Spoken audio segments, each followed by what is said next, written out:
Hello dear brothers and sisters, welcome to Sahastra IAS. આશા રાખી રહ્યો છું કે એસટીઆઈ ને લઈ અને આપ લોકોની તૈયારી ખૂબ સરસ રીતે થઈ રહી હશે.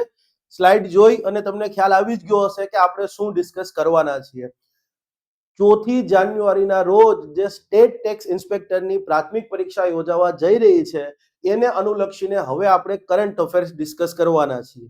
તમને બધાને થતું હશે કે સાહેબ ઘણું મોડું ના થઈ ગયું? તો હા, તબિયત બહુ એટલે બહુ ખરાબ હતી, માટે એકચ્યુઅલી આ 5 દિવસ મોડું થયું છે. બટ ડોન્ટ વરી, આપણે આ જે ઇનિશિયેટિવ છે એના અંતર્ગત ટોટલ 6 લેક્ચર ડિસ્કસ કરવાના છીએ અને આ 6 લેક્ચરની અંદર જૂન 2025 થી લઈ 15 ડિસેમ્બર 2025 સુધીનું જે ભારત સરકારનો ઓથેન્ટિકેટ ઇન્ફોર્મેશન માટેનો સોર્સ છે, પ્રેસ ઇન્ફોર્મેશન બ્યુરો, એ બધું કવર કરવાના છીએ.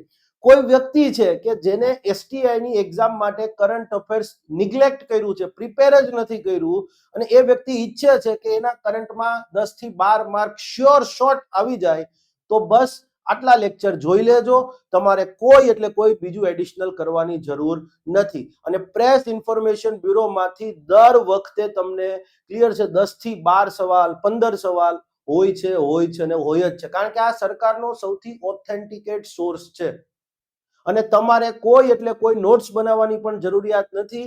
ડિસ્ક્રિપ્શન બોક્સની અંદર તમને લિંક આપી દીધી છે, ત્યાંથી તમે આ જે કંઈ પણ કન્ટેન્ટ અહીંયા છે એની પીડીએફ ડાઉનલોડ કરી શકશો. પણ યસ, સીધી પીડીએફ વાંચવા ન જતા ઘણા ખરા ટોપિક્સ એવા હશે કે એની એકવાર તમારે સમજૂતી મેળવી લેવી જરૂરી છે. તો એ સમજૂતી અહીંયા તમને હું આપી દઈશ. બાકી એડિશનલ અમુક વસ્તુઓ હશે જે કહેવાની, એ તમને લેક્ચરમાં કહી દઈશ. તો જસ્ટ ખાલી તમારે આ 1 થી સવા કલાકની અંદર આપણે જૂન મહિનાનું જે પ્રેસ ઇન્ફોર્મેશન બ્યુરોનું જે કંઈ પણ કન્ટેન્ટ છે, 50 મુદ્દા હશે, એ આપણે પૂરા કરી દઈશું. મેં કીધું એમ કે હું 50 ભણાવવાનો પણ નથી. માનો કે કોઈ દિવસ છે અને એની થીમ છે, તો એમાં કઈ મારે એક્સ્ટ્રા ન ભણાવવાનું હોય, સિવાય કે બહુ ઇમ્પોર્ટન્ટ હોય તો વસ્તુ અલગ થઈ ગઈ. તો એવા ટોપિક હું અહીંયા તમને સ્કીપ કરી દઈશ, અહીંયા બતાવી દઈશ કે હા ભાઈ આ જોઈ લેજો, પણ તમારે એમાં કાંઈ પછી સમજવાનું નથી, એ ગોખવાનું જ છે. ઘણા ખરા ટોપિક એવા હશે, ક્લિયર છે, કે બહુ નાના હશે પણ ઇમ્પોર્ટન્ટ હશે, તો હું અહીંયા કહી દઈશ. તો યસ, આવનારા 6 દિવસ માટે તમને 6 લેક્ચર મળવાના છે. રોજ 1 કલાક સવા કલાકનો લેક્ચર હશે, એની પીડીએફ તમને મળી જશે, વાંચી લેવાની છે. અને આટલું તો બેર મિનિમમ કરી જ લેજો. થોડું લેટ થઈ ગયું છે, મારા અવાજ પરથી પણ તમને લાગતું હશે કે હજી બરાબર છે, ઓલ ઇઝ નોટ વેલ. મારા કેસમાં હેલ્થની વાત કરું તો, બટ સ્ટીલ હવે બહુ મોડું થઈ જાત, પછી મેં કીધું. અને હું એવો ફેકલ્ટી નથી, ક્લિયર છે, કે જે નોર્મલી ક્લાસ 3 માં તમને લોકોને ભણાવતા હોય અને પછી જીપીએસસી આવે એટલે જીપીએસસી. હું સિઝનલ ફેકલ્ટી નથી જીપીએસસી નો. પ્યોરલી યુપીએસસી અને જીપીએસસી એક્ઝામ્સ માટે જ પ્રિપરેશન કરાવવાની, એમાં પણ મેઇનલી ક્લાસ 1 2. તો તમે કન્ટેન્ટ જોશો ત્યારે તમને ખ્યાલ આવી જશે કે ભાઈ હા, આ કન્ટેન્ટ કંઈક અલગ છે. ક્લિયર છે? હા. અને તમને હું જે કંઈ પણ કન્ટેન્ટ અહીંયા ભણાવું છું, એ કન્ટેન્ટ મેં પોતે લખેલું છે. ક્લિયર છે? આપણી ચેનલની અંદર મેં પોતાના મારા હેન્ડરાઇટિંગના ફોટા પણ મૂકેલા હશે. ભગવાનની દયાથી સારી હેન્ડરાઇટિંગ છે. હવે વાત ન કરીએ, પહેલો જ લેક્ચર છે એટલે થોડીક આટલે બધી વાતો થઈ. કન્ટેન્ટ ઉપર આવીએ છીએ. તો જૂન મહિનાનું જે પ્રેસ ઇન્ફોર્મેશન બ્યુરોનું ટોટલ અલગ અલગ મિનિસ્ટ્રી, ઘણાને તો પાછું પીઆઈબી શું છે એ ખબર નહીં હોય, એકવાર વાત જોઈ લેજો, ખ્યાલ આવી જશે. ઓકે, ભારત સરકારનો સૌથી ઓથેન્ટિકેટ સોર્સ કહી શકાય ઇન્ફોર્મેશનનો, એ પૈકીનો એક છે PIB. PIB is like a newspaper for government of India. Bharat સરકાર દ્વારા કોઈ પણ ડિસિઝન લેવામાં આવે એને પીઆઈબી માં જાહેર કરવામાં આવે છે. પીઆઈબી પાછું ગેજેટ નોટિફિકેશન થી અલગ વસ્તુ છે. યસ. તો ચલો પીઆઈબી ની શરૂઆત કરીએ. પહેલું છે ઇન્ટરનેશનલ ડે ઓફ યોગા. હવે મેં કીધું એમ કે આવો ટોપિક છે, તો આ ટોપિકમાં મારે કઈ એક્સ્ટ્રા સમજાવવાનું ન હોય, પણ છતાં પણ આ ટોપિકમાં કંઈક એવું છે કે માટે મેં અહીંયા સીધો મૂકી દીધો છે. આપણે બધાને ખબર છે કે ઇન્ટરનેશનલ યોગા ડે છે 21 જૂનના રોજ ઉજવવામાં આવે છે. ઓકે, એક ઇન્ટરેસ્ટિંગ વાત એ પણ છે કે જ્યારે યુએન ની અંદર 21 જૂનને ઇન્ટરનેશનલ યોગા ડે તરીકે સેલિબ્રેટ કરવા માટેનો પ્રસ્તાવ મૂકવામાં આવ્યો હતો, તો યુએન ના દરેક સભ્યએ એનું સમર્થન કરેલ હતું. આ પણ એક ઇમ્પોર્ટન્ટ વાત છે. ઓકે, ભારત સરકાર દર વર્ષે ઇન્ટરનેશનલ યોગ ડે ઉજવે છે. ઓકે, ખબર છે. એની થીમ જે છે એ યુએન દ્વારા નક્કી થાય છે. 2025 ની થીમ શું હતી? Yoga for one earth one health. આ થીમ હતી. પણ એક્સ્ટ્રા એક વસ્તુ જે પૂછાઈ શકે એવી છે, દર વર્ષે ભારત સરકાર જ્યારે ઇન્ટરનેશનલ યોગ ડે આવે ત્યારે એની રાષ્ટ્રીય કક્ષાએ ઉજવણી પણ કરે છે, નેશનલ લેવલનું સેલિબ્રેશન. તો વર્ષ 2025માં આ નેશનલ લેવલનું સેલિબ્રેશન આંધ્રપ્રદેશમાં વિશાખાપટ્ટનમ ખાતે રાખવામાં આવેલું હતું. ઓકે, નેક્સ્ટ છે investor education and protection fund authority. હવે નામ વાંચો, ઇન્વેસ્ટર્સ એજ્યુકેશન મતલબ રોકાણકારોને પ્રશિક્ષિત કરવાની વાત છે અને એના પ્રોટેક્શન રક્ષણ કરવા માટેની આ એક ઓથોરિટી છે. ઓકે, આ ઓથોરિટી કયા મંત્રાલય હેઠળ છે? તો ઘણા બધા લોકોને ન ખ્યાલ હોય તો આને ફાઇનાન્સ મિનિસ્ટ્રી હેઠળ લખી નાખે અથવા કોમર્સ એન્ડ ઇન્ડસ્ટ્રી મિનિસ્ટ્રી હેઠળ લખી નાખે. ના, ખોટું છે. આ investor education and protection fund authority છે એ મિનિસ્ટ્રી ઓફ કોર્પોરેટ અફેર્સ અંતર્ગત કાર્ય કરે છે. અને યસ, આ ઓથોરિટી છે એ કંપનીઝ એક્ટ હેઠળથી પોતાના પાવર મેળવે છે, પોતાની સત્તાઓ મેળવે છે.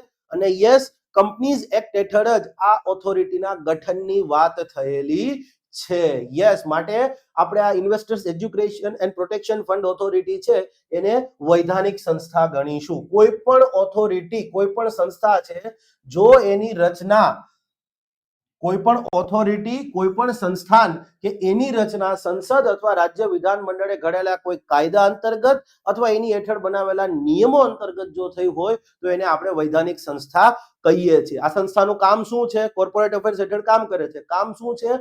તો કે એનું કામ છે ઇન્વેસ્ટરોના રક્ષણનું. આપણે ઘણી વખત નથી જોતા અલગ અલગ લોભામણી જાહેરાતો આવતી હોય ફાઇનાન્સની અંદર કે આટલા રૂપિયા ઇન્વેસ્ટ કરશો તો 5 વર્ષ પછી આટલા મળશે અને આટલા મળશે ને આવા બધા સ્કીમો લઈને આવતા હોય છે ને. તો યસ, આ નથી કહેતી, આપણે એડવર્ટાઇઝમેન્ટ આવતી હોય છે કે ભાઈ તમે આવા બધી નાણાકીય જે સ્કીમ્સ છે એની અંદર રોકાણ કરવામાં ધ્યાન રાખજો, આમાં છેતરપિંડી બી થઈ શકે. તો એ બધી જાહેરાતો અહીંયાથી આવે.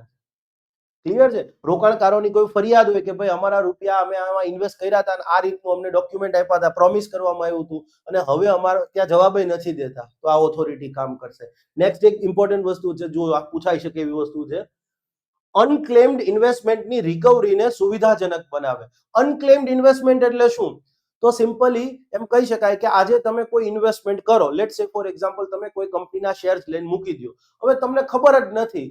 ક્લિયર છે? અને હવે માનો કે તમે ભૂલી જાઓ, તમારા છોકરા થઈ જાય, એ ભૂલી જાય, એના છોકરાના હાથમાં ભૂલથી ક્યાંક કાગળિયા આવે કે ભાઈ દાદાએ તો આટલા વર્ષો પહેલા આ કંપનીમાં શેર્સમાં રોકાણ કર્યું હતું, તો એ અધિકાર તો ગણાય જ એમનો. તો હવે આને વ્યક્તિ ઇન્વેસ્ટમેન્ટ કરે અને પછી હવે ભૂલી જ જાય, અથવા તો માનો કે વ્યક્તિ જે છે એનું ઓલ ઓફ સડન અવસાન થઈ ગયું હોય, એના ફેમિલી વાળાને ખબર હોય, પાછળથી ખબર પડે, તો આવું ઇન્વેસ્ટમેન્ટ અનક્લેમ્ડ ઇન્વેસ્ટમેન્ટ કહેવાય. અને આ અનક્લેમ ઇન્વેસ્ટમેન્ટ જે છે એ જે જેન્યુઇનલી એનો બેનિફિશિયર છે, લાભાર્થી છે, ક્લિયર છે, એનો વારસદાર છે કાનૂની રીતે, એને મળવું જોઈએ, તો એને સુવિધાજનક બનાવવાનું કામ આ ઓથોરિટીનું છે. એક બહુ ફેમસ કેસ થયો છે, યુટ્યુબ પર એનો વિડીયો પણ હશે કે એક વખત એક છોકરાએ CNBC ની અંદર જે આ રીતે લાઈવ પ્રોગ્રામ હોય ને એમાં ફોન કર્યો અને એને કીધું કે મારા દાદાએ MRF કંપનીના આટલા શેર્સ લીધા હતા. બહુ ફેમસ ક્લિપ છે, જોજો. તમને નહીં માનો, ઓલા વ્યક્તિએ પૂછ્યું કે તમે જે વાત કરી રહ્યા છો કેટલા શેર્સ? આટલા શેર છે કે? તો એને કીધું કે આ શેર્સનું વેલ્યુ 450 કરોડ આસપાસ થાય છે. ઓલા વ્યક્તિને ખબર નહોતી. દાદાએ રૂપિયા લીધા, દાદાએ રોકાણ કર્યું હતું MRF ના શેર્સમાં જે તે સમયે, વર્ષો પહેલાનો. જોજો આ વિડીયો હશે તો એને કહીશું આપણે અનક્લેમ્ડ ઇન્વેસ્ટમેન્ટ. ઓકે, નેક્સ્ટ છે નકશા. નકશા પ્રોગ્રામ જે છે એ શું છે? પેલા તેનું ફૂલ ફોર્મ એકદમ અટપટું છે કંઈક, બરાબર છે? ખબર નહીં, સરકાર પેલા નામ કરે છે અને પછી એનું ફૂલ ફોર્મ સેટ કરે છે. જુઓ, નકશા, national geospatial knowledge based survey, land survey of urban habitations. આ નામ તમને યાદ રહે તો રાખજો, મને તો યાદ નથી રહેતું. ઓકે, આ પ્રોગ્રામ શું છે એ સમજવા જેવી વાત છે. હવે અહીંયા પ્રોગ્રામમાં અર્બન હેબિટેશન, અર્બન આવ્યું એટલે આપણને એમ થશે કે કેન્દ્ર સરકારનું જે ministry of housing and urban affairs છે એના હેઠળનો કાર્યક્રમ હશે. ના, ભારત સરકારનું ગ્રામીણ મંત્રાલય છે અને એની હેઠળ ડિપાર્ટમેન્ટ ઓફ લેન્ડ રિસોર્સિસ, ગ્રામીણ વિકાસ મંત્રાલય, અને એની હેઠળનો એક વિભાગ છે જમીન સંસાધન વિભાગ. યસ, એની આ પહેલ છે. એની હેઠળનો ઇનફેક્ટ આ એક પાયલોટ પ્રોગ્રામ છે, 1 વર્ષ સુધી ચાલવાનો છે. અને આ પ્રોગ્રામ અંતર્ગત થાય છે શું? તો કે ભાઈ ભારતની અંદર જેટલી બી મ્યુનિસિપાલિટીઝ, નગરપાલિકાઓ, નગર પંચાયતો, in short urban local bodies, શહેરી સ્થાનિક સ્વરાજ્યની સંસ્થાઓ છે 157 જેટલી. તો યસ, દેશના દરેકે દરેક રાજ્યમાં, દરેકે દરેક સંઘ પ્રદેશમાં જે શહેરી સ્થાનિક સત્તા મંડળો આવ્યા છે, ઇન શોર્ટ તમારી નગરપાલિકા, મહાનગરપાલિકા, મ્યુનિસિપલ કોર્પોરેશન્સ, તો એમના હેઠળ જે જમીનો આવેલી છે કોર્પોરેશનની કે નગર પંચાયતની માલિકીની, આ બધી જમીનો જે છે યસ એનો simply graphic information system GIS આધારિત એક ડેટા બનાવવાનો, અને આ ડેટા બનાવવાનો એક જ ઉદ્દેશ્ય છે કે સિમ્પલી શહેરી વિસ્તારોમાં જમીનને લઈને જે વિવાદો થાય છે, પહેલા તો એક વિવાદો ન થાય, શહેરી વિસ્તારમાં જે અર્બન ડેવલપમેન્ટની કામગીરી છે એને યોગ્ય રીતે કરી શકાય. બસ મ્યુનિસિપલ કોર્પોરેશનો, નગરપાલિકા હેઠળની જે જમીનો છે એમનો આખો એક ડેટા તૈયાર કરવો. Okay, clear? હવે જો આ વર્લ્ડ બાઇસિકલ ડે, તો આને કઈ મારે સમજાવવાનું નથી, તો હું આ વસ્તુ સ્કીપ કરી દઈશ. આપણા નેક્સ્ટ 6 લેક્ચરો છે એમાં બધામાં આ જ વસ્તુ થવાની છે. નહીં જરૂર હોય ત્યાં મને ખબર છે તમે વાંચી શકો એમ છો કે ભાઈ વર્લ્ડ બાઇસિકલ ડે 3 જૂનના રોજ ઉજવવામાં આવે છે અને સાયકલિંગ ફોર સસ્ટેનેબલ ફ્યુચર એની થીમ છે, તો એને કઈ આપણે કરવાની જરૂર નથી. ઓકે, વર્લ્ડ નો ટોબેકો ડે, વર્લ્ડ વિશ્વ તમાકુ નિષેધ દિવસ જે છે એ 31 મે ના રોજ ઉજવવામાં આવે છે. અને યસ એની થીમ જુઓ શું હતી, unmasking the appeal, unmasking the appeal, exposing the industry tactics on tobacco and nicotine product. હવે આટલી મોટી થીમ ઘણી વખત એક્ઝામમાં ન પૂછે, તો આપણે જોયું છે કે જીપીએસસી જનરલી શું કરી દે, આટલો પાર્ટ જ મૂકે. તો યસ ઘણી વખત છોકરાઓ કહેતા હોય છે કે મોટી થીમ છે તો એને નહીં કરીએ ને તો ચાલશે. ના, એવું ના હોય, ઘણી વખત આટલો પાર્ટ મૂકી દે, અને અહીંયા આટલો પાર્ટ જ ઇનફેક્ટ સિગ્નિફિકન્ટ છે. અનમાસ્કિંગ ધ અપીલ એવું કહે છે કે ઇન્ડિયામાં તો ટોબેકો પ્રોડક્ટની એડવર્ટાઇઝમેન્ટ માટે પ્રતિબંધ છે, તમે જાણતા જ હશો. ટોબેકો, લીકર, આપણે પેલી મ્યુઝિક સીડીઝની એડવર્ટાઇઝ નહીં આવતી, મેકડોવેલ્સ મ્યુઝિક સીડી, બરાબર છે, પ્યાર કી રાહ મેં, બરાબર. પછી મ્યુઝિક વાળી જે, હા, એ જે ટોન વાળી મ્યુઝિક સીડી છે ને, કોઈ મ્યુઝિક સીડીની એડવર્ટાઇઝમેન્ટ નથી, એ લીકરની એડવર્ટાઇઝ છે, બધાને ખબર છે. ન ખબર હોય તો સમજજો. ઓકે, તો હવે અહીંયા એવું કહે છે કે આ બધી જે ટોબેકો ઇન્ડસ્ટ્રી છે, નિકોટિન ઇન્ડસ્ટ્રી છે, એ લોકો શું કરે છે, અલગ અલગ, બરાબર, ગતકડા લઈ આવી, તીગડમ લગાવી અને તમાકુની પ્રોડક્ટ્સ છે તો પોતાના જે ઉત્પાદનો છે એનું માર્કેટિંગ કરે છે. તો લોકોને એ બાબતે જાગૃત કરવાનો હેતુ આ વર્લ્ડ નો ટોબેકો ડે 2025 ની થીમનો છે, અનમાસ્કિંગ ધ અપીલ. ઓકે, નેક્સ્ટ છે ભારત જૈન. ઇમ્પોર્ટન્ટ છે, શું છે સમજવું. જો ભારત જૈન જે છે, જૈન જે કહેતા હોય, હવે જોતા તમને એવું લાગે કે ભાઈ આ જેનેટિક્સ ટેકનોલોજીને લગતી બાબત હશે. ના, એકચ્યુઅલી આ નથી એવું કાંઈ. આ એક જનરેટિવ એઆઈ મોડલ છે. જનરેટિવ એઆઈ, આ શબ્દ તમે બહુ ન્યૂઝમાં સાંભળતા હશો. જનરેટિવ એઆઈ એટલે શું? તો સિમ્પલ, કોઈ પણ વસ્તુ જનરેટ કરે, તમે એઆઈ ની જે તે સોફ્ટવેર હોય ને એમાં લખીને નાખી દો કે ભાઈ મારે એક એવો ફોટો જોઈએ છે કે જેમાં એક હેન્ડસમ વ્યક્તિ હોય, એની પાછળ એક કુદરતી દ્રશ્ય હોય, અને યસ ઉપર શાહરૂખ ખાન એમ કહેતો હોય કે આ વ્યક્તિ મારા કરતા હેન્ડસમ છે, તો એ તમને આ ઇમેજ જનરેટ કરીને આપી દેશે. આનો મિસયુઝ બી થાય છે, તમને મને બધાને ખબર છે, પણ આ જનરેટિવ એઆઈ જે છે એ ઘણી વસ્તુ, તમે એમ કહો કે ભાઈ મારે આ વખતે યુપીએસસી ની એક્ઝામ માટે કયા કયા ઇમ્પોર્ટન્ટ ટોપિક ગણી શકાય આ વર્ષના કરંટ અફેર્સ બેઝ, એનું એક લિસ્ટ આપો તો એ પણ એ તમને જનરેટ કરીને આપી દેશે. હવે પ્રશ્ન એ થાય કે સાહેબ હું આવું એમ કહું કે યુપીએસસી ના ક્વેશ્ચન કયા કયા આવી શકે સંભવત રીતે, કયા ટોપિક પર, એનું મને લિસ્ટ આપો, તો એને ક્યાંથી ખબર પડશે? તો યાદ રાખજો, આ જે કાંઈ પણ જનરેટિવ એઆઈ મોડલ છે એ કોઈ પોતાની રીતે નથી વિચારતા, એ અલગ અલગ સોર્સિસ માંથી જે એને ઇન્ફોર્મેશન મળે છે એ તમને ભેગી કરીને આપી દેશે. તો આપણા માનો કે યુપીએસસી ની વાત કરીએ તો એક દ્રષ્ટિ આઈએએસ છે, એક વિઝન આઈએએસ છે, વાજીરામ એન્ડ રવિ આઈએએસ છે, નેક્સ્ટ આઈએએસ છે, આ બધા સારા સારા સંસ્થાનો છે. તો આ સારા સંસ્થાનોના મટીરિયલ જે પબ્લિક ડોમેઇનમાં હશે, પબ્લિક પબ્લિશ કરેલા હશે ફ્રી ઓફ કોસ્ટ, તો હવે આવા એમાં જે મટીરિયલ છે એને સિમ્પલી કમ્પાઇલ કરી અને તમને આપી દેશે. હા, એ પોતે કઈ વિચારતું નથી. તો એઆઈ છે એને લઈ અને એક વસ્તુ યાદ રાખજો, એઆઈ હજી એવા મોડેલો ડેવલપ નથી થયા કે જે ખુદ વિચારી શકે. એ સિમ્પલી બહુ બધો ડેટા છે એને બહુ ઝડપથી કમ્પાઇલ કરી અને તમને આપી દે છે, બસ એટલું જ છે.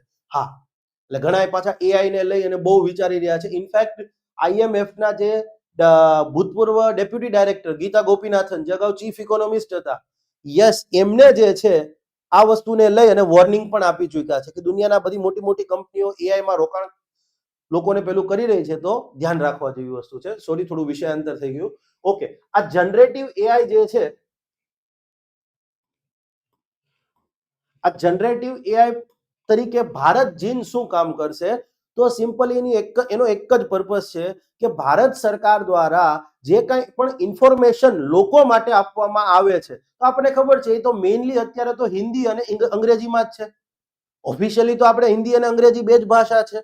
ઓકે, તો હવે એક વસ્તુ એવી છે કે કોઈ વ્યક્તિ ગુજરાતમાં અથવા તમિલનાડુની અંદર અંતરિયાળ વિસ્તારમાં રહે છે, તેને હિન્દી નથી આવડતું, અંગ્રેજી નથી આવડતું, એને પોતાની માતૃભાષા ગુજરાતી અને તમિલનાડુ તમિલ આવડે છે. તો હવે સરકારે નાગરિકોને લઈ અને જે જાહેરાત કરી છે એ વ્યક્તિ કઈ રીતે ખબર પડશે? તો હવે અહીંયા ભારત જેન જે છે એ જનરેટિવ એઆઈ તરીકે સિમ્પલી શું કામ કરશે? સરકારના જે નાગરિક લક્ષી સિટીઝન સેન્ટ્રિક નિર્ણયો છે, ડિસિઝન્સ છે, જાહેરાતો છે, એને ભારતની જે 22 અનુસૂચિત ભાષાઓ છે એમાં ટ્રાન્સલેટ કરી અને આપશે. અને ખાસ કરીને નાગરિક લક્ષી આરોગ્યની વાત હોય, હેલ્થની વાત હોય, કૃષિને લગતી વાત હોય, તો યસ, એને બધાને 22 સરકારના ડોક્યુમેન્ટ જે છે એની જાહેરાતો છે ને 22 ભાષામાં ટ્રાન્સલેટ કરી અને આપી દેશે. Ministry of science and technology, એની હેઠળનો એક વિભાગ છે department of science and technology. Yes, એના દ્વારા સિમ્પલી આ પ્રોજેક્ટને ફંડ કરવામાં આવેલો હતો. યસ, આઈઆઈટી બોમ્બે દ્વારા આ ભારત જેન જનરેટિવ મોડેલ અથવા તો લાર્જ લેંગ્વેજ મોડેલ એવું પણ કહેવામાં આવે છે. જો હા, લાર્જ લેંગ્વેજ મોડેલ, યસ, એને તૈયાર કર્યું છે. In fact department of science and technology હેઠળ એક પ્રોગ્રામ છે, national mission interdisciplinary mission on cyber physical system, એવું કંઈક છે. પેલા simply national cyber physical mission જ હતું. હવે સરકારને નામની તો આદત છે. Yes, national mission on interdisciplinary cyber physical system. Cyber physical system એટલે કાંઈ નહીં, ક્લિયર છે? યસ, તમારા ભૌતિક વિજ્ઞાનના સિદ્ધાંતો અને કમ્પ્યુટર ઇન્ફોર્મેશન ટેકનોલોજી ભેગી કરો અને જે વસ્તુ આવી, તમારું એઆઈ છે, ઇન્ટરનેટ ઓફ થિંગ્સ છે, મશીન લર્નિંગ છે, આ બધી વસ્તુઓ સાયબર ફિઝિકલ સિસ્ટમની અંદર આવે, બીજું કંઈ છે નહીં. ઓકે, ચાલો, તો ભારત જેન શું છે? તો કે ભારતનું સૌપ્રથમ લાર્જ લેંગ્વેજ મોડેલ છે. ખબર નહીં આ નવા ચશ્મામાં. ઓકે, ચાલો, આ બી વાત થઈ ગઈ. યસ, હવે આ વસ્તુ જાતે ગોખવા જાવ ને તો કન્ફ્યુઝ થાવ, માટે આ વસ્તુ તમને સમજાવવી પડે. ઓકે, એક્સિયોમ ફોર મિશન ઇમ્પોર્ટન્ટ વસ્તુ છે. હવે એક્સિયોમ ફોર મિશન તો ઘણી બધી જગ્યાએ એવું લોકો કહે છે કે એક્સિયોમ ફોર નામ એટલા માટે આપવામાં આવ્યું હતું કે એમાં 4 અવકાશ યાત્રીઓ હતા. આપણા શુભાંશુ શુક્લા હતા, પીગી વેટસન હતા, બરાબર છે, પછી ઉન્ઝેન્સ્કી કે સમથિંગ કંઈક હતું, અને કંઈક કાપુ કરીને કોઈ વ્યક્તિ હતા. માટે કે આ 4 એક્સિયોમ ફોર મિશન ના, ખોટી વસ્તુ છે. એક્સિયોમ સ્પેસ જે છે યુએસ સ્થિત એક પ્રાઇવેટ એરોસ્પેસ કંપની છે, અને યસ, એનું આ ચોથું મિશન હતું, માટે એક્સિયોમ ફોર મિશન એવું નામ આપવામાં આવ્યું છે. એક્સિયોમ ફોર મિશન છે, યસ, ઈસરો, નાસા અને સ્પેસએક્સ, એલોન મસ્ક વાળું સ્પેસએક્સ જે છે, યસ, આ ત્રણના સહયોગથી આ મિશન જે છે એને પાર પાડવામાં આવ્યું હતું. અને આ મિશન અંતર્ગત કરવામાં શું આવ્યું હતું કે 4 જે અવકાશ યાત્રીઓ હતા એને ઇન્ટરનેશનલ સ્પેસ સ્ટેશન પર પહોંચાડવામાં આવ્યા હતા. અને આ કામગીરીમાં ક્લિયર છે, સ્પેસએક્સની જે ડ્રેગન કેપ્સ્યુલ જે છે, યસ, એનો ઉપયોગ થયેલો હતો. હવે પ્રશ્ન એ થઈ શકે કે આ 4 અવકાશ યાત્રીઓ કયા કયા હતા?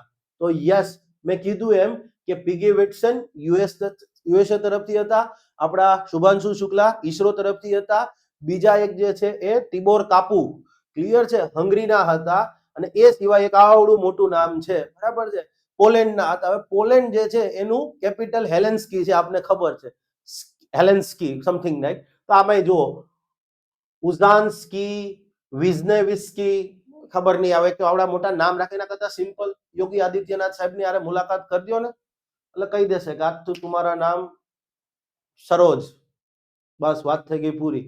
અથવા આજ છે તમારા નામ હનુમાન રખ દો, એ કહેવાય. ક્લિયર છે? હા, નામ બદલવાથી કશું નથી થવાનું. ક્લિયર છે? બીજેપીના એક નેતા છે, એને એવું સ્કૂલમાં એવું કીધું, મિનિસ્ટર રહી ચૂક્યા છે, સારું થયું મંત્રી પદમાંથી હટાવી દીધા મોદી સાહેબે. એ કે પહેલા અવકાશ યાત્રી કોણ હતા? તો એ કે હનુમાન હતા. તમે ભગવાનને તમારી રાજનૈતિક બાબતોમાં લાવી રહ્યા છો, બહુ ખોટી વસ્તુ છે. તમે ભગવાનને એક માણસ સાથે કમ્પેર કરી દીધા. ક્લિયર? થોડીક તો પેલી મર્યાદા રાખો, કુછ તો મર્યાદા રખીએ, પેલો નહીં કહેતો ન્યૂઝમાં આવેલું હતું. ઓકે. સોરી. ઓકે, નેક્સ્ટ છે ભારતના 4 ગગનયાત્રીઓ, આપણે જે અવકાશ યાત્રીઓ કહે છે, ભારત સરકારે એને ઓફિશિયલી ગગનયાત્રી કીધા છે. એક તો નામ તમને ખબર જ હશે, શુભાંશુ શુક્લા, પણ યસ એ સિવાયના બીજા 3 જણા છે.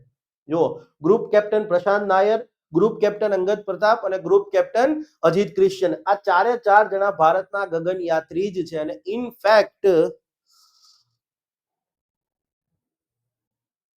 હવે હદ થઈ ગયો પણ ઓકે. અને આ જે ગ્રુપ કેપ્ટન પ્રશાંત નાયર છે એ એક્સિયોમ 4 મિશન માટે બેકઅપ હતા શુભાંશુ શુક્લાના, કે માનો કે કઈ એવી તેવી વસ્તુ થઈને શુભાંશુ શુક્લાને મોકલી શકાય એમ નથી, તો એની જગ્યાએ પ્રશાંત નાયર જશે એવું સરકારે કીધું હતું. ડેઝિગ્નેટેડ બેકઅપ હતા, ઓફિશિયલી રાખવું પડે હો. એક્સિયોમ 400 માં 400-450 કરોડ રૂપિયા દીધા હતા સરકારે, તમારી જાણ ખાતર.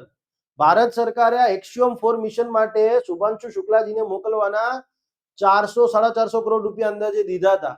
અને હવે માનો કે છેલ્લે દિવસ શુભાંશુ શુક્લા છે, એમની તબિયત બગડી ગઈ, તો ન જ બગડે, કારણ કે પછી એમની બધી વસ્તુઓ ટ્રેનિંગ બહુ પ્રોપર થતી હોય. પણ ઇન કેસ ન થઈ તો આ વ્યક્તિને સીધા મોકલી દેવામાં આવશે. એટલે ટ્રેનિંગ તો આ બેયની થઈ હતી.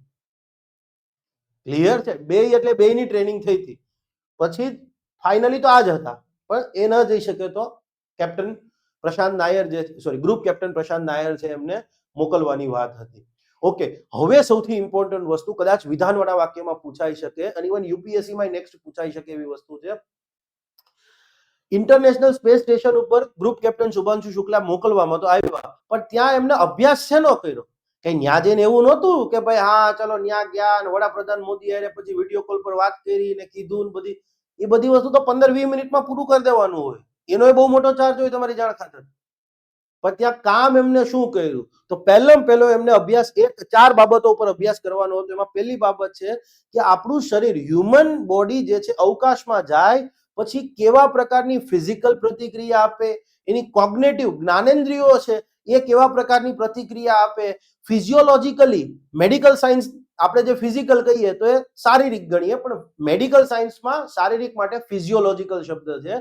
તો કે યસ, અવકાશમાં શરીર કેવા પ્રકારની પ્રાકૃતિક, જ્ઞાનેન્દ્રિયો સંબંધિત કે પછી શારીરિક પ્રતિક્રિયાઓ આપે છે, યસ એનો અભ્યાસ કરવાનો. તો એમને નોટ ડાઉન કરવાનું હતું કે પૃથ્વી ઉપર હતા ત્યારે તમારું શરીર જે છે, તમારા વિચારો કઈ ટાઈપના હતા, ત્યાં જાઓ પછી.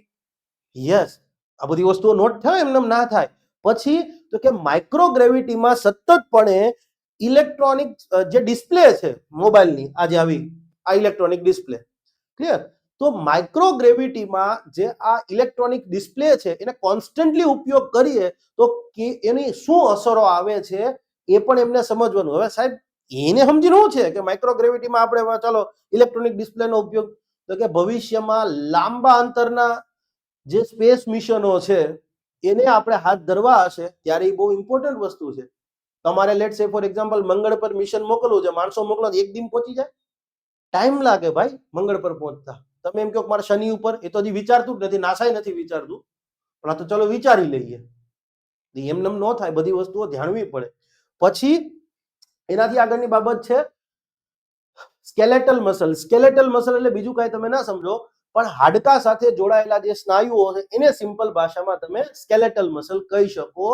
તો અવકાશમાં જ્યારે વ્યક્તિ જાય છે તો સ્કેલેટલ મસલ છે એ કામ કરતા નથી જોઈએ. જેમ પૃથ્વી ઉપર તમારા સ્કેલેટલ મસલ કામ કરે, એમ અવકાશમાં ન કામ કરે એફિશિયન્ટલી.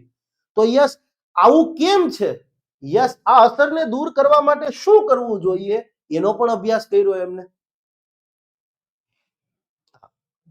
અને હા, બીજી એક વસ્તુ કે મારા કન્ટેન્ટમાં ક્યાંય પણ તમને જોડણીની ભૂલ લાગે તો તમે તમારી રીતે એને સુધારી લેજો. આ વોઇસ ટાઈપિંગ થયેલું છે, જનરેટિવ એઆઈ નથી. હા, મારું કન્ટેન્ટ ક્યાંય એટલે ક્યાંય તમને કોઈ જ બુકમાંથી, કોઈ સોર્સમાંથી કોપી નહીં મળે એક્સેપ્ટ પીઆઈબી.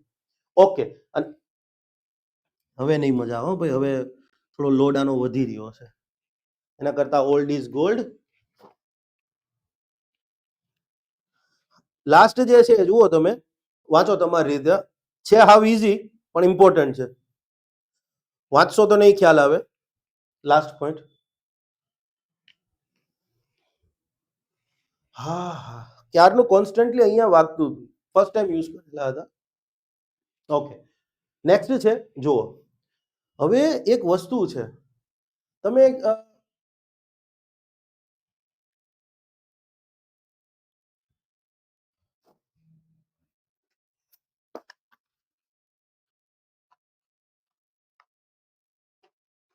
સોરી ગાઈઝ, પણ મેં કોશિશ કરી, પણ મારું વાંચવામાં ધ્યાન, મતલબ ભણાવવામાં ધ્યાન ડિસ્ટર્બ થતું હતું.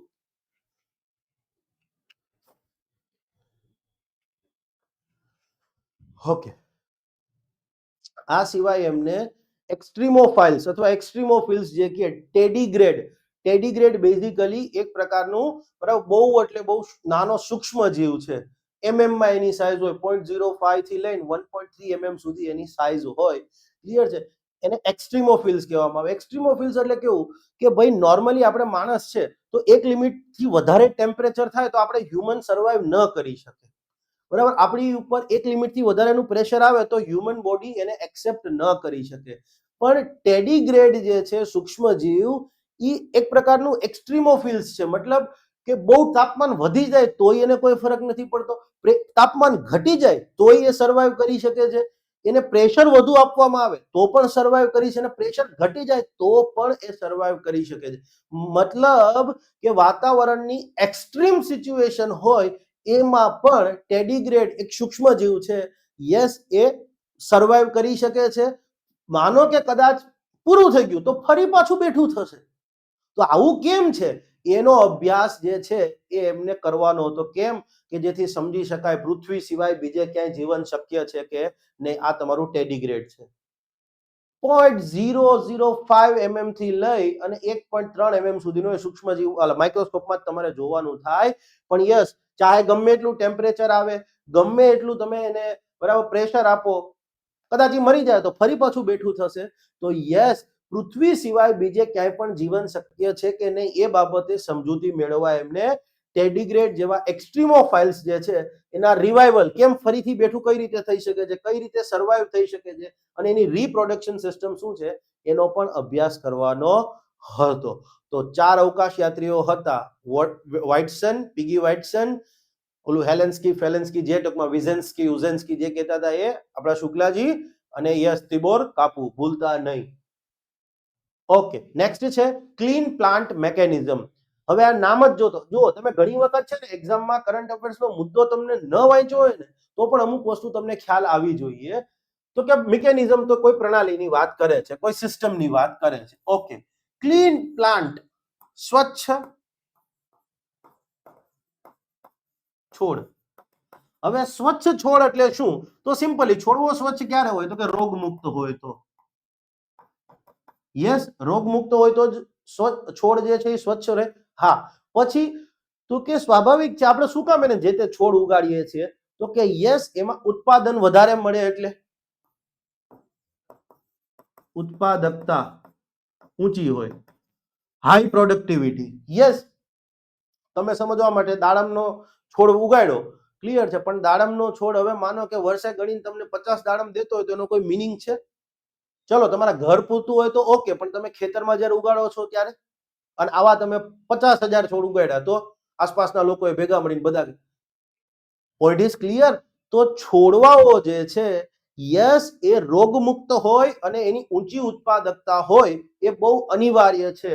અને એના અનુસંધાનમાં જ આ મિશન છે. અને બેઝિકલી છોડની વાત કરો તો સ્વાભાવિક છે, જે ખેતીવાળા હશે તો સમજી જ ગયા હશે કે અહીંયા મોર ઓર લેસ બાગાયતી પાકની વાત કરવામાં આવે છે.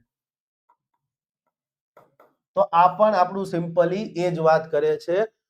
ભારત સરકારનું કૃષિ અને ખેડૂત કલ્યાણ મંત્રાલય છે, યસ, એમના દ્વારા આ એક પ્રોજેક્ટ શરૂ કરવામાં આવ્યો છે.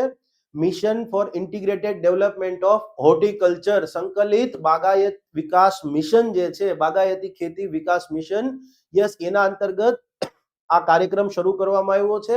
અને આ કાર્યક્રમ અંતર્ગત કરવામાં શું આવશે? તો કે જે બાગાયતી છોડવાઓ છે એના રોગમુક્ત અને ઊંચી ઉત્પાદકતા વાળા કોઈ પણ બાગાયતી પાક છે, માનો કે જામફળ છે, દ્રાક્ષ છે, કે લેટ્સ સે ફોર એક્ઝામ્પલ ચીકુ છે, કોઈ પણ પ્રકારનું બાગાયતી ફ્રૂટની ખેતીની વાત કરીએ છીએ મેઇનલી, તો કે યસ, આ બાગાયતી પાકો છે એના રોગમુક્ત અને ઊંચી ઉત્પાદકતા વાળા છોડવાઓ જે છે એમની જે પ્રજાતિઓ છે એમને વિકસાવી અને ખેડૂતોને કલ્ટિવેશન ઉગાડવા માટે આપી દેવી કે લો ભાઈ તમે આ છોડ જે છે ઉગાડો કે જેથી આગળ જતા દેશમાં બાગાયતી ચીજવસ્તુઓનું ઉત્પાદન વધે. Clean plant mechanism. Oh sorry, મને એમ થયું કે સ્લાઇડ બ્લેન્ક હશે.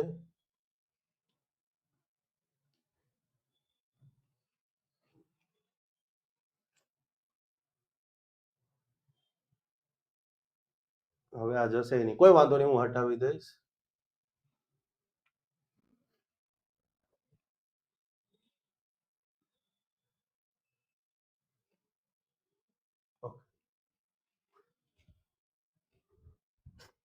ક્લિયર? ઓકે, જો બાગાયતી પાકોની ગુણવત્તા અને ઉત્પાદકતામાં વધારો થાય એ હેતુથી શું કરવામાં આવશે કે આ કાર્યક્રમ અંતર્ગત રોગ મુક્ત હોય એવા બાગાયતી છોડવાઓ જે છે યસ એ તૈયાર કરવામાં આવશે અને ખેડૂતોને આપવામાં આવશે. નેશનલ હોર્ટિકલ્ચર બોર્ડ દ્વારા એની અમલવારી થશે. અને હવે ઇમ્પોર્ટન્ટ વસ્તુ છે કે ક્લીન પ્લાન્ટ પ્રણાલી, ક્લીન પ્લાન્ટ મિકેનિઝમ અંતર્ગત ભારતમાં અલગ અલગ 9 જગ્યાએ ક્લીન પ્લાન્ટ સેન્ટર્સ જે છે, સ્વચ્છ છોડવા માટેના સેન્ટરો, ઇન શોર્ટ રિસર્ચ સેન્ટરો ઊભા કરવાની સરકારે જોગવાઈ કરેલી છે. અને આ કયા કયા 9 સેન્ટરો છે જુઓ. દ્રાક્ષની વાત કરીએ તો પુણે મહારાષ્ટ્રની અંદર, સાઇટ્રસ ફ્રૂટ ખાટા ફળોની વાત કરીએ બિકાનેર રાજસ્થાન, ખાટા ફળમાં સ્પેસિફિક નારંગીની વાત કરીએ તો નાગપુર, દાડમની વાત કરીએ તો સોલાપુર. આ બધા જ્યાં જે વસ્તુ ફેમસ છે એની વાત છે. Mango, guava, dragon fruit and avocado. Clear છે? આના અનુસંધાનમાં બેંગલુરુ ખાતે ક્લીન પ્લાન્ટ સેન્ટર જે છે એ કાર્યાન્વિત કરવામાં આવશે. એ સિવાય છે ટેમ્પરેટ ફ્રૂટ્સ, બે કેસમાં ટેમ્પરેટ ફ્રૂટ્સ એપલ, આલમંડ, વોલનટ્સ, મતલબ તમારું સફરજન, અખરોટ અને બદામ. ટેમ્પરેટ ફ્રૂટ્સ એટલે ઠંડા પ્રદેશમાં થતું હોય એવું ફ્રૂટ બેઝિકલી, તો જમ્મુ કાશ્મીરમાં અને ઉત્તરાખંડની અંદર છે. એ સિવાય છે tropical and sub tropical fruit. Tropical ને સબ ટ્રોપિકલ ફ્રૂટ એટલે એવા ફ્રૂટ્સ કે જે ગરમ વાતાવરણમાં થાય. તમારા કેળા છે, ચીકુ છે, મેંગો છે, તો આ બધી વસ્તુઓ ટ્રોપિકલ ફ્રૂટની અંદર આવે. અને યસ, મેંગો, ગ્વાવા, લીચી લખનઉ અને આ ટ્રોપિકલ સબ ટ્રોપિકલ ઈસ્ટ ઇન્ડિયાની અંદર ગમે ત્યાં ક્યાંક, હજી ફાઇનલ નક્કી નથી થયું. તો 9 ક્લીન પ્લાન્ટ સેન્ટર જે છે એ ઊભા કરવામાં આવશે કે જ્યાં બેઝિકલી સારી જાતના છોડવાઓ જે છે રોગમુક્ત અને હાઈ પ્રોડક્ટિવિટી વાળા પ્લાન્ટ્સ તૈયાર કરી અને લોકોને આપી દેવામાં આવશે. ઓકે, પછી નવી રામસાર સાઇટ્સ, વેટલેન્ડ, આંતરરાષ્ટ્રીય મહત્વ ધરાવતા વેટલેન્ડ્સ જે છે યસ એને રામસાર કન્વેન્શનની જોગવાઈ અંતર્ગત રામસાર સાઇટ તરીકેનો દરજ્જો આપવામાં આવે છે. ઈરાનમાં આવેલું એક સિટી છે રામસાર કે જ્યાં 1971 ની અંદર આ વેટલેન્ડને અનુલક્ષીને કન્વેન્શન મળેલું હતું અને માટે એને રામસાર કન્વેન્શન કહે છે અથવા તો convention on wetlands of international importance. તો યસ, જૂનથી લઈ અને ડિસેમ્બર સુધીમાં ભારતના અલગ અલગ વેટલેન્ડ્સ જે છે યસ એને રામસાર સાઇટ તરીકેનો દરજ્જો આપવામાં આવ્યો છે. જૂન, સપ્ટેમ્બર, નવેમ્બર, ડિસેમ્બર સુધી મેં બધાય લખી દીધા છે. કરંટ અફેર્સ ભલે જૂનનું રહ્યું પણ એકમાં જ લખી દીધું, એટલે તમારે આટલી જ વસ્તુ યાદ રાખવાની, એ અલગ અલગ વસ્તુ જોવા ન જવી પડે. વેટલેન્ડનો આપણી ઇકોસિસ્ટમમાં શું રોલ છે? ક્લિયર છે? કોઈને ખ્યાલ હોય તો કમેન્ટ બોક્સમાં કમેન્ટ કરજો. ઓકે, પછી ખાલી આટલું જ જોવું જરૂરી નથી. જો કરંટ અફેર્સ ભણતા હોય ને, બરાબર છે, તો તમારે એક લેવલ પર એક્સ્ટ્રા પણ જવું પડે. અને એ શું છે જુઓ તમે, ભારતમાં સૌથી વધુ વેટલેન્ડ રામસાર સાઇટ ધરાવતું રાજ્ય કયું? ભારતમાં જો ભારતમાં સૌથી વધુ રામસાર સાઇટ ધરાવતું રાજ્ય કયું? તો પહેલામાં પહેલું થશે તમિલનાડુ, બીજા નંબર પર ઉત્તર પ્રદેશ અને ત્રીજા નંબર પર પંજાબ અને ઓડિશા બે આવે છે. અને ગુજરાતમાં વેટલેન્ડ તો ઘણાય હશે પણ રામસાર સાઇટ તરીકેનો દરજ્જો મળ્યા હોય એવા વેટલેન્ડ કયા કયા, અથવા તો રામસાર સાઇટો ગુજરાતની કઈ કઈ, 4 લખી દીધી છે, જોઈ લેજો. Okay, next, international institute of administrative science. આપણે જે વહીવટની પ્રક્રિયા છે એની પાછળ પણ એક સાયન્ટિફિક સ્ટડી જે છે એ કરવો બહુ જરૂરી છે. અને ઇન્ટરનેશનલ લેવલ ઉપર આ સંસ્થા જે છે international institute of administrative science, એના દ્વારા આ પબ્લિક એડમિનિસ્ટ્રેશન, જાહેર વહીવટની પ્રક્રિયા છે એનો પણ સાયન્ટિફિક સ્ટડી કરવામાં આવે છે. 100 વર્ષ જૂની આ સંસ્થા છે અને 100 વર્ષના ઇતિહાસમાં પહેલી વખત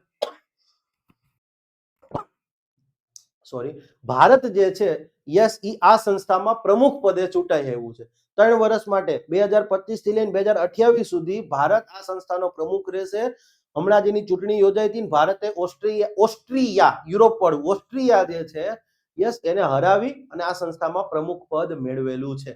international institute of administrative science છે, સત્તાવાર રીતે યુએન નો હિસ્સો નથી. Officially it is not a part of United Nation system, but yes UN ની જે પબ્લિક એડમિનિસ્ટ્રેશનની બોડી છે એની સાથે ઈ બહુ ક્લોઝલી કામ કરે છે. ઓકે, એનું હેડક્વાર્ટર ક્યાં આવ્યું છે? બેલ્જિયમમાં બ્રુસેલ્સ ખાતે. બસ આટલી વસ્તુ તમારે યાદ રાખવાની છે. નેક્સ્ટ છે આયુષ નિવેશ સારથી. એક જ મિનિટ, આમાં અહીંયા ને ઓકે, જુઓ મેં તમને કીધું તું એમ કે કોઈ પણ વસ્તુમાં તમે રૂટ સમજવાનો પ્રયત્ન કરો. આયુષ એટલે તો કે ભાઈ આપણી આ જે આયુષ સિસ્ટમ છે, આયુર્વેદા, યુનાની, સિદ્ધા, નેચરોપેથી વાળું, એ બધી વસ્તુઓ. નિવેશ એટલે રોકાણકાર, ઇન્વેસ્ટમેન્ટ. સારથી એટલે કે જે વ્યક્તિ સહયોગ આપશે એ. તો આયુષ નિવેશ સારથીનો હેતુ શું હશે? તો કે ઇન્ડિયાની અંદર આયુષ ફિલ્ડની અંદર આયુર્વેદા, યુનાની, સિદ્ધા, આ જે ટ્રેડિશનલ મેડિસિન સિસ્ટમ છે એની અંદર માનો કે કોઈ વ્યક્તિ રોકાણ કરવા માંગતો હોય, ઇન્વેસ્ટ કરવા માંગતો હોય, નિવેશ કરવા માંગતો હોય તો યસ એના માટે ફેસિલિટી પૂરી પાડશે કોણ? તો કે આયુષ નિવેશ સારથી. ઓકે, આયુષની જવાબદારી કયા મંત્રાલય હેઠળ? આયુષ મંત્રાલયને છે. ઇન્વેસ્ટમેન્ટની જે જવાબદારી છે ઇન્વેસ્ટરોને આકર્ષિત કરવા, ઇન્વેસ્ટરોને જે કંઈ પણ સુવિધા જોઈએ સુવિધા આપવી, ઇન્વેસ્ટરોની કોઈ સમસ્યા હોય તો એનું નિરાકરણ કરવું, એ કયા મંત્રાલય હેઠળ આવે છે? તો કોમર્સ એન્ડ ઇન્ડસ્ટ્રી મિનિસ્ટ્રી હેઠળ. તો યસ આ બે મંત્રાલયની સંયુક્ત પહેલ છે, આયુષ મંત્રાલય અને invest India. Invest India commerce and industry ministry છે એની હેઠળનું જ એક ઇન્સ્ટિટ્યુશન છે, સંસ્થાન છે. યસ આ બેની સંયુક્ત પહેલ છે. અને યસ પરંપરાગત ભારતીય દવાઓના ક્ષેત્રમાં આપણી જે એલોપેથિક ફાર્માસ્યુટિકલ ઇન્ડસ્ટ્રી છે ઇન્ડિયાની, બહુ એટલે બહુ દુનિયાની અંદર પ્રખ્યાત છે. સારામાં એની ગુણવત્તાના કારણે. ગુણવત્તા સારી, ઉપર જતા કોસ્ટ પણ નીચી. ટ્રમ્પને ખબર પડી ગઈ હમણાં. ટ્રમ્પ જે છે એને પેલા ટેરિફ લગાડ્યા, પછી હટ દઈને કહો દવાઓ મોંઘી થવા માંડી. ના ના ના, દવાઓ ઉપર કોઈ ટેરિફ નહીં લાગે.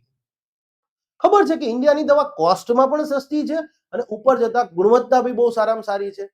તો એ તો એલોપેથિક દવાઓની વાત થઈ, પણ પરંપરાગત દવાઓની વાત કરીએ, અશ્વગંધા, બ્રાહ્મી, બરાબર, આ પણ ઇમ્પોર્ટન્ટ વસ્તુ છે. તો ભારતમાં જે પરંપરાગત દવાઓ જે છે, આપણી આયુર્વેદિક દવાઓ, યુનાની દવાઓ છે, તો એના મેન્યુફેક્ચરિંગમાં ક્લિયર છે કોઈ વ્યક્તિ રોકાણ કરવા માંગતું હોય તો એને સુવિધા હેતુથી શરૂ કરાયેલું આ પોર્ટલ છે. બીજો એક ઇમ્પોર્ટન્ટ એમસીક્યુ આવી છે કે આયુષમાં એફડીઆઈ ની મર્યાદા કેટલી? 100% ઓટોમેટિક રૂટ. હવે ઓટોમેટિક રૂટ શું છે અને ગવર્મેન્ટ રૂટ શું છે એ આપણે ઇકોનોમીમાં સમજીશું, અથવા તમારા સાહેબોએ તમને સમજાવ્યું હશે. ઓકે, વર્લ્ડ એન્વાયરમેન્ટ ડે નથી જોવાનું. ચેનાબ રેલ બ્રિજ ઇમ્પોર્ટન્ટ વસ્તુ છે. ચેનાબ રેલ બ્રિજ, નામ જ કહે છે કે ચેનાબ એટલે સ્વાભાવિક છે ચેનાબ નદી ઉપર બંધાયેલો હશે. હા, 1.3 કિલોમીટર લાંબો આ બ્રિજ જે છે એની લંબાઈ તમે જુઓ તો 359 મીટર છે. ચેનાબ નદી ઉપર બાંધવામાં આવેલો છે. અને યસ જમ્મુ કાશ્મીરમાં રેયાસી ડિસ્ટ્રિક્ટ છે એની અંદર આવેલો છે. કોને કોને જોડે છે? તો કે યસ બક્કલ અને કૌરી. જમ્મુ કાશ્મીરમાં રેયાસી જિલ્લામાં બક્કલ અને કોરી બે પોઈન્ટ છે, એને આ ચેનાબ રેલ બ્રિજ જે છે એ જોડે છે. અને વિશ્વમાં સૌથી વધુ ઊંચાઈએ આવેલો સિંગલ આર્ક રેલવે બ્રિજ છે. સિંગલ આર્ક રેલવે બ્રિજ એટલે સિમ્પલી આ બ્રિજ હોય અને એમાં એક જ આર્ક હોય. આ રીતે આર્ક એટલે જો આ રીતે હોય તો ડબલ આર્ક, આ રીતે હોય સિવિલ એન્જિનિયરિંગ વાળાને ખબર હશે, આ રીતે આમ હોય તો મલ્ટિપલ આર્ક. સિંગલ આર્ક એટલે સિમ્પલી એ બ્રિજ છે એની અંદર એક જ પેલી આમ ગોળાઈ હોય આ રીતે.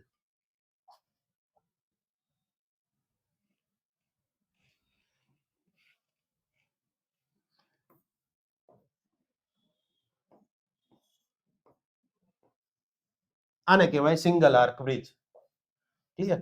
ઓકે, બ્રિજનું આયુષ્ય 120 વર્ષ, લાઈફ સ્પાન. કોઈ પણ ક્લિયર છે ઇન્ફ્રાસ્ટ્રક્ચર બને ને, ખાસ કરીને સિવિલનું, ઇવન મિકેનિકલમાં પણ, તો ઇન્ફ્રાસ્ટ્રક્ચરનો એક લાઈફ સ્પાન હોય. આપણા રોડ જે બને છે ઓલ્ધો એનો લાઈફ સ્પાન તો બહુ ટૂંકો હોય છે, કોન્ટ્રાક્ટરો મલાઈ ખાઈ જાય છે એટલે, પણ યસ આ બધા જે ક્રિટિકલ ઇન્ફ્રાસ્ટ્રક્ચર કહી શકાય એને એવું ન ચાલે.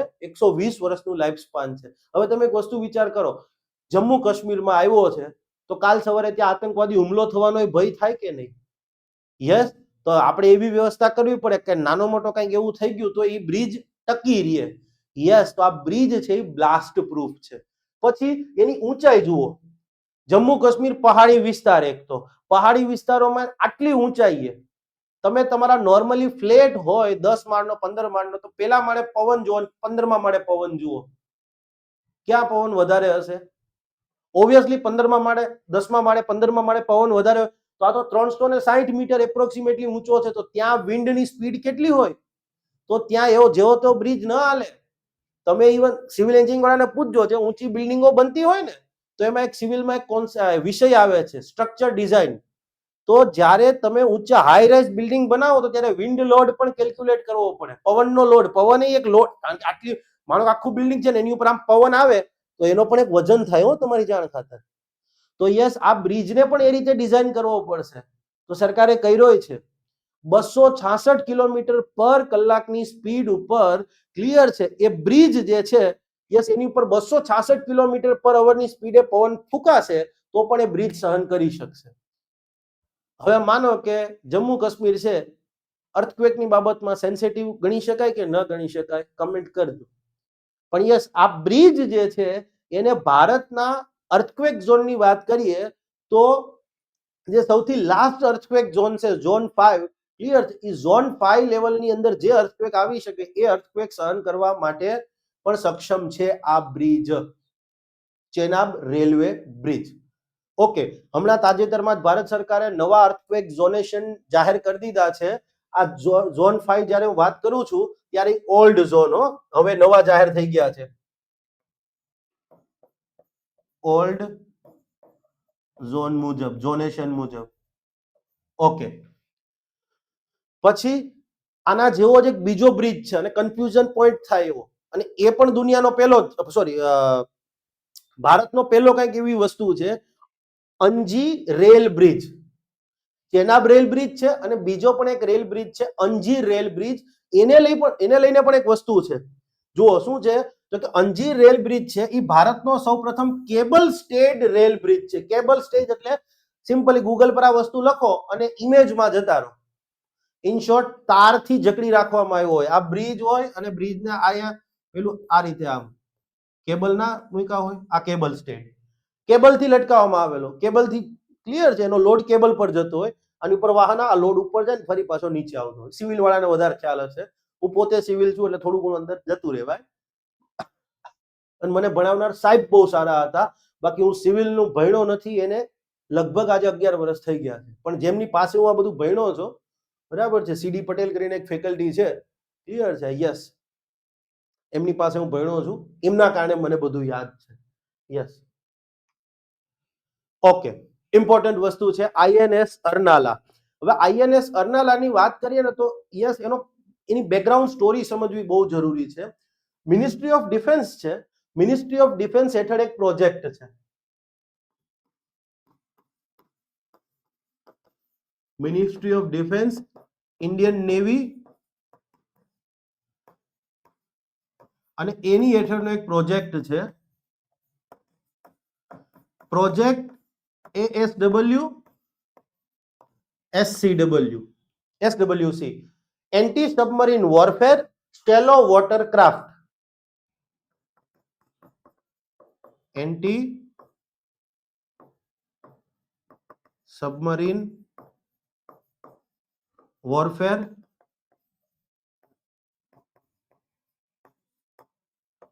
સેલો વોટર ક્રાફ્ટ.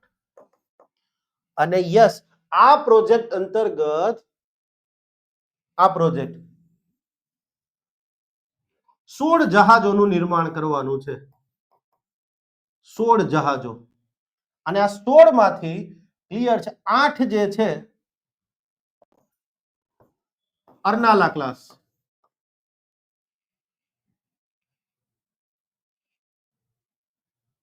16 માંથી 8 છે ઈ અરનાલા ક્લાસ, અને 8 જે છે ઈ માહે ક્લાસ.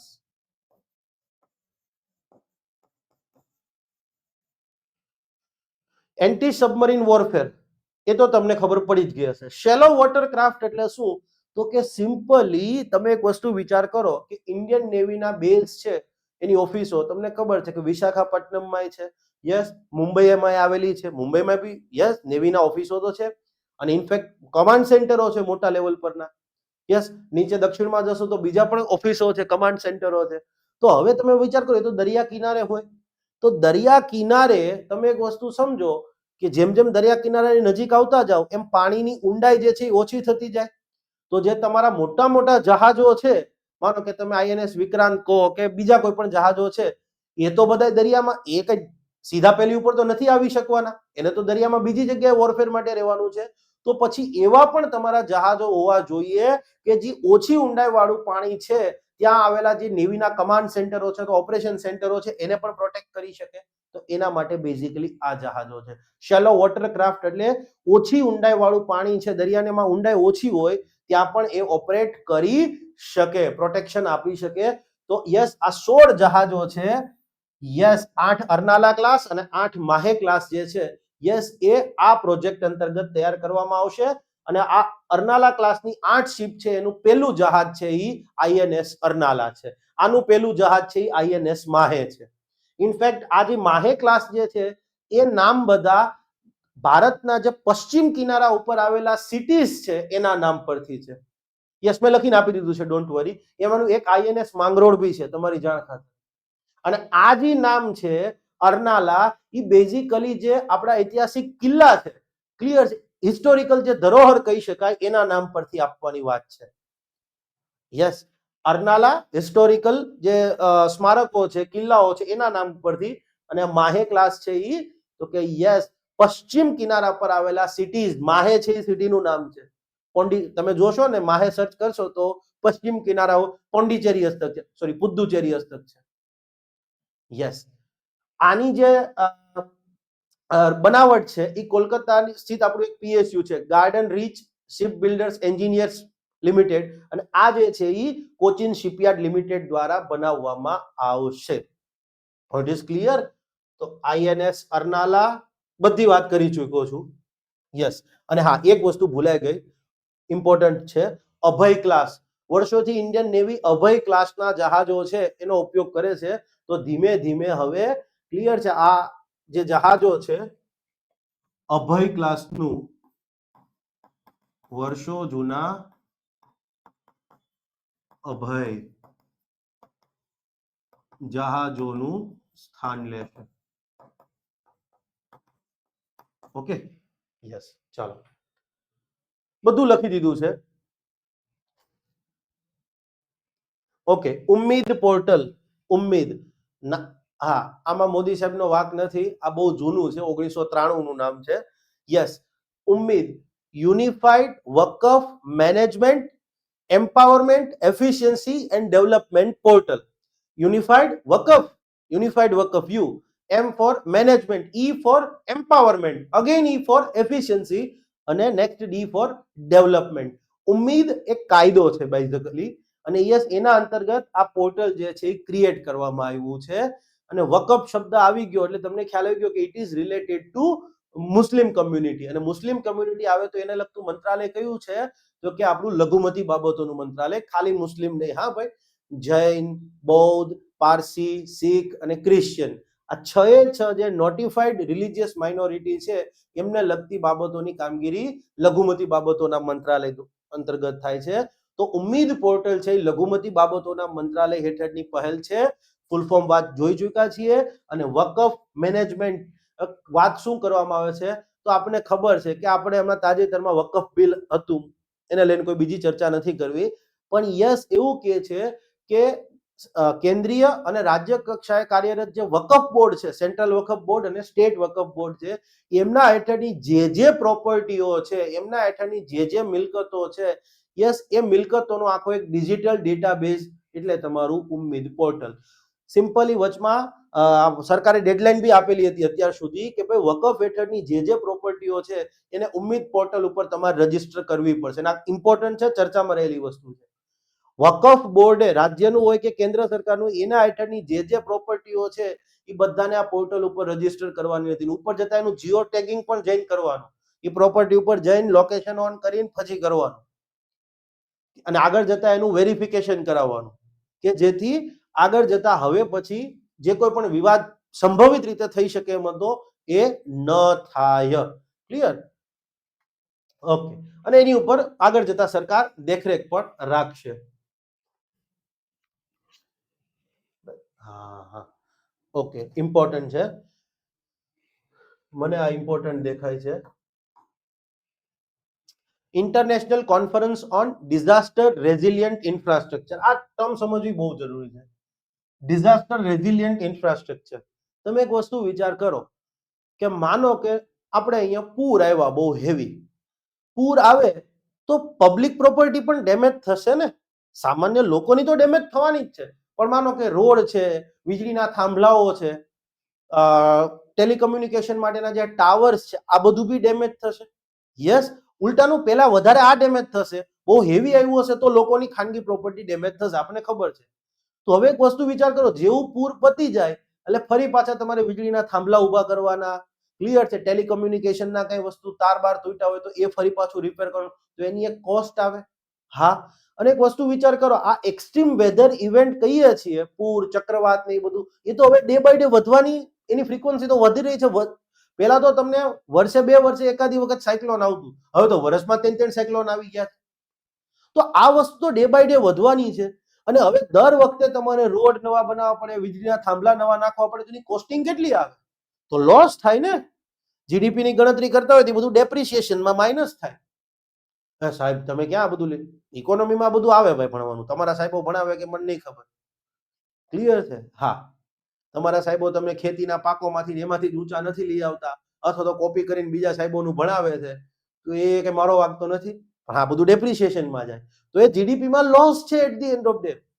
તો ભારત સરકારે વર્ષો પહેલા એક પહેલ શરૂ કરી હતી, કોલિએશન ફોર ડિઝાસ્ટર રેઝિલિયન્ટ ઇન્ફ્રાસ્ટ્રક્ચર, કે આવો દુનિયાના બધા દેશો, સારા સારા સંસ્થાનો, ઇન્સ્ટિટ્યૂટ છે, એ ભેગા મળી અને કોલિએશન, એક સમૂહનું ગઠન કરીએ કે જે એક જ વિષયમાં કામ કરશે, કે જે તે આપણે ઇન્ફ્રાસ્ટ્રક્ચરનું નિર્માણ કરીએ એ આવા કોઈ પણ આપત્તિઓ છે, ચક્રવાત છે, ફ્લડ છે, ભૂકંપ છે, તો એની સામે ટકી રહીએ, સ્થિતિ સ્થાપક રહીએ. એવું નહીં કે પૂર આવ્યું સીધું પૂરું થઈ ગયું, રોડ હતો, પૂર આવ્યું, વરસાદ વધારે પડ્યો, ધોવાઈ ગયો, એવું ન હોવું જોઈએ. એ દિશામાં કામ કરવા માટે ભારત સરકારે એક પહેલ કરી, ઇનફેક્ટ એક સંસ્થાનની રચના કરી, એનું નામ છે કોલિએશન ફોર ડિઝાસ્ટર રેઝિલિયન્ટ ઇન્ફ્રાસ્ટ્રક્ચર. નવી દિલ્હીમાં એનું હેડક્વાર્ટર છે. જેમ ઇન્ટરનેશનલ સોલાર અલાયન્સ ભારતના નેતૃત્વવાળી પહેલી આંતરરાષ્ટ્રીય બોડી છે, એ જ રીતે આ પણ ભારતના નેતૃત્વવાળી સેકન્ડ આંતરરાષ્ટ્રીય બોડી છે. અમેરિકા, યુકે, ફ્રાન્સ, ઇટાલી તો હોય જ ને ભાઈ, ઇટાલીને કઈ નહીં થવું જોઈએ, બરાબર? યસ, આ બધા દેશો એના સભ્ય છે. ચીન, પાકિસ્તાન, દક્ષિણ કોરિયા એ સભ્ય નથી બન્યું. ટોટલ 56 ક્લિયર છે સભ્યો છે એના. અને ખાલી દેશ નહીં, અલગ અલગ ઇન્સ્ટિટ્યુશન્સ છે. માનો કે આફ્રિકન ડેવલપમેન્ટ બેંક છે, આફ્રિકન યુનિયન છે, તો એવા આખા યુનિયન પણ આ સીડીઆરઆઈ ના સભ્ય બની શકે છે. તો યસ, આ જે સીડીઆરઆઈ છે, કોલિએશન ફોર ડિઝાસ્ટર રેઝિલિયન્ટ ઇન્ફ્રાસ્ટ્રક્ચર, એને અને ફ્રાન્સની જે સરકાર છે, ફ્રાન્સ દેશ, એની નેશનલ ગવર્નમેન્ટ છે, એને ભેગા મળી અને આ international conference on disaster resilient infrastructure છે, એનું આયોજન કર્યું હતું. પહેલી વખત આ વખતે ઇનફેક્ટ ઇન્ડિયાની બહાર યોજવામાં આવી હતી. ફ્રાન્સનું એક સિટી છે નીસ, નાઇસ ન બોલાય અને નીસ બોલાય, યસ, ત્યાં આનું આયોજન કરવામાં આવ્યું હતું. અને એની થીમ હતી shaping a resilient future for coastal region. મેં કીધું ને ચક્રવાતની બધું વધવાનું છે, તો જે તટીય તટ ઉપર આવેલા પ્રદેશો છે એમાં રેઝિલિયન્ટ ઇન્ફ્રાસ્ટ્રક્ચરના તરફ કંઈક કામ કરવા માટે કરી જોઈએ, કે એવું કંઈક આ થીમ રાખેલી છે. કઈ બીજું એને તો તમને યાદ રહે, કઈ યાદ ન રહે ને તો યાદ એટલું હોવું જોઈએ કે હા સાહેબે કઈ રેઝિલિયન્ટ નું કીધું હતું અને દરિયા કિનારા વિસ્તારોની વાત કરી હતી.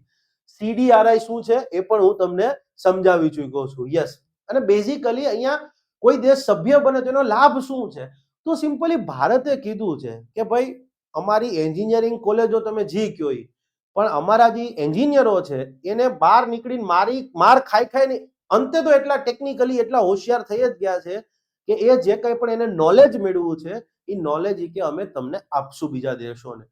તમે લોકો કંઈક સારું કામ કર્યું તો અમને કયો, આપણે બધાને કહીએ. મોદી સાહેબની આદત તો છે, તમારી આગળ કઈ સારું છે તો બહુ સારી વસ્તુ છે, બહુ સરસ, આવો આપણે સાથે મળીને કરીએ. મારી પાસે આ વસ્તુ છે, લો તમે પણ ઉપયોગ કરો.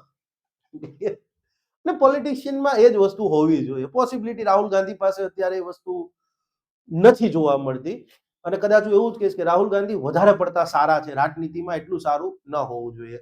ઓકે, ફંડિંગ, CDRI હો, DRI નહીં.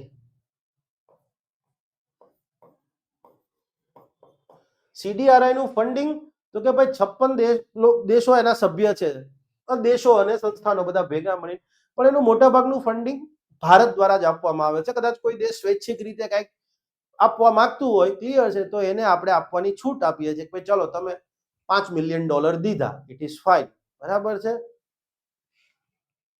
અને મહેરબાની કરીને કોઈ એમ ના કહેતા ઇટાલીથી આવશે તો દહેજ ગણાશે હો.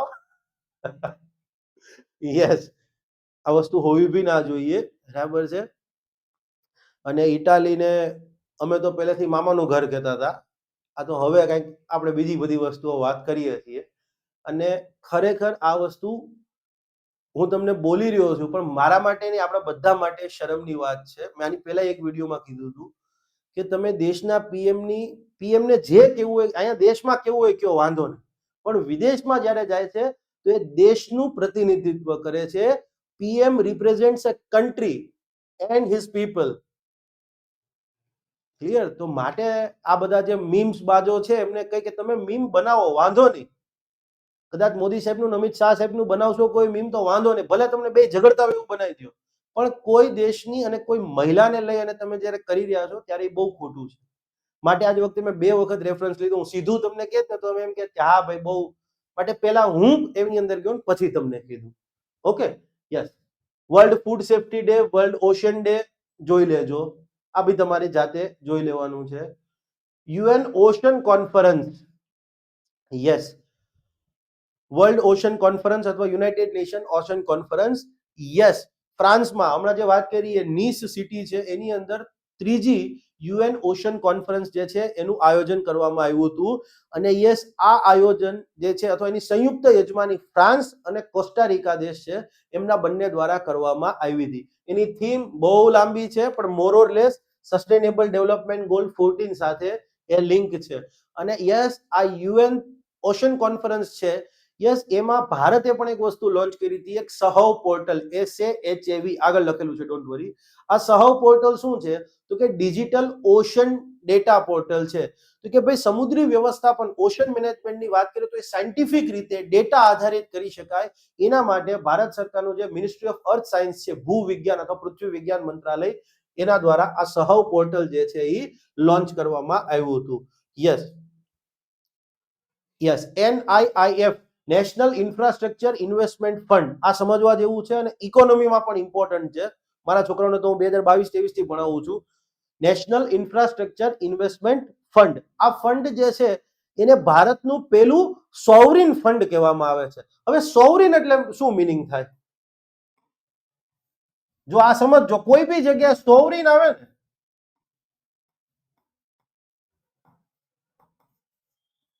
સોવરિન, તો સોવરિન નો મિનિંગ થાય, ગુજરાતી મિનિંગ આપણે કહીએ સાર્વભૌમ. હવે સાર્વભૌમ શબ્દ છે, સોવરિન વર્ડ જે છે એ દેશ માટે જ લખી શકાય, કોઈ સ્ટેટ માટે ન લખી શકાય. સોવરિન શબ્દ જે છે એ તમે માત્ર દેશ માટે જ,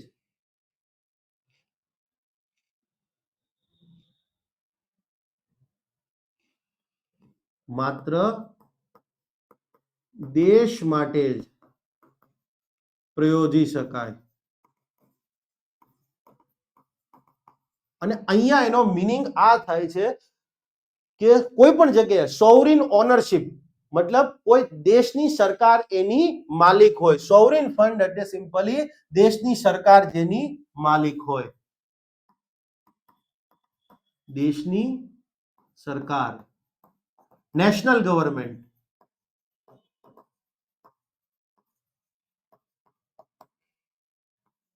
માલિકી હેઠળનું. તો કોઈ રાજ્યની વાત કરતા હો ને ત્યારે આ બધા ઇંગ્લિશના શબ્દો છે, બીજું કોઈ વસ્તુ નથી. રાજ્ય માટે વાત કરતા હો ને, પ્રાંત માટે, તો એના માટે શબ્દ છે સબ સોવરિન.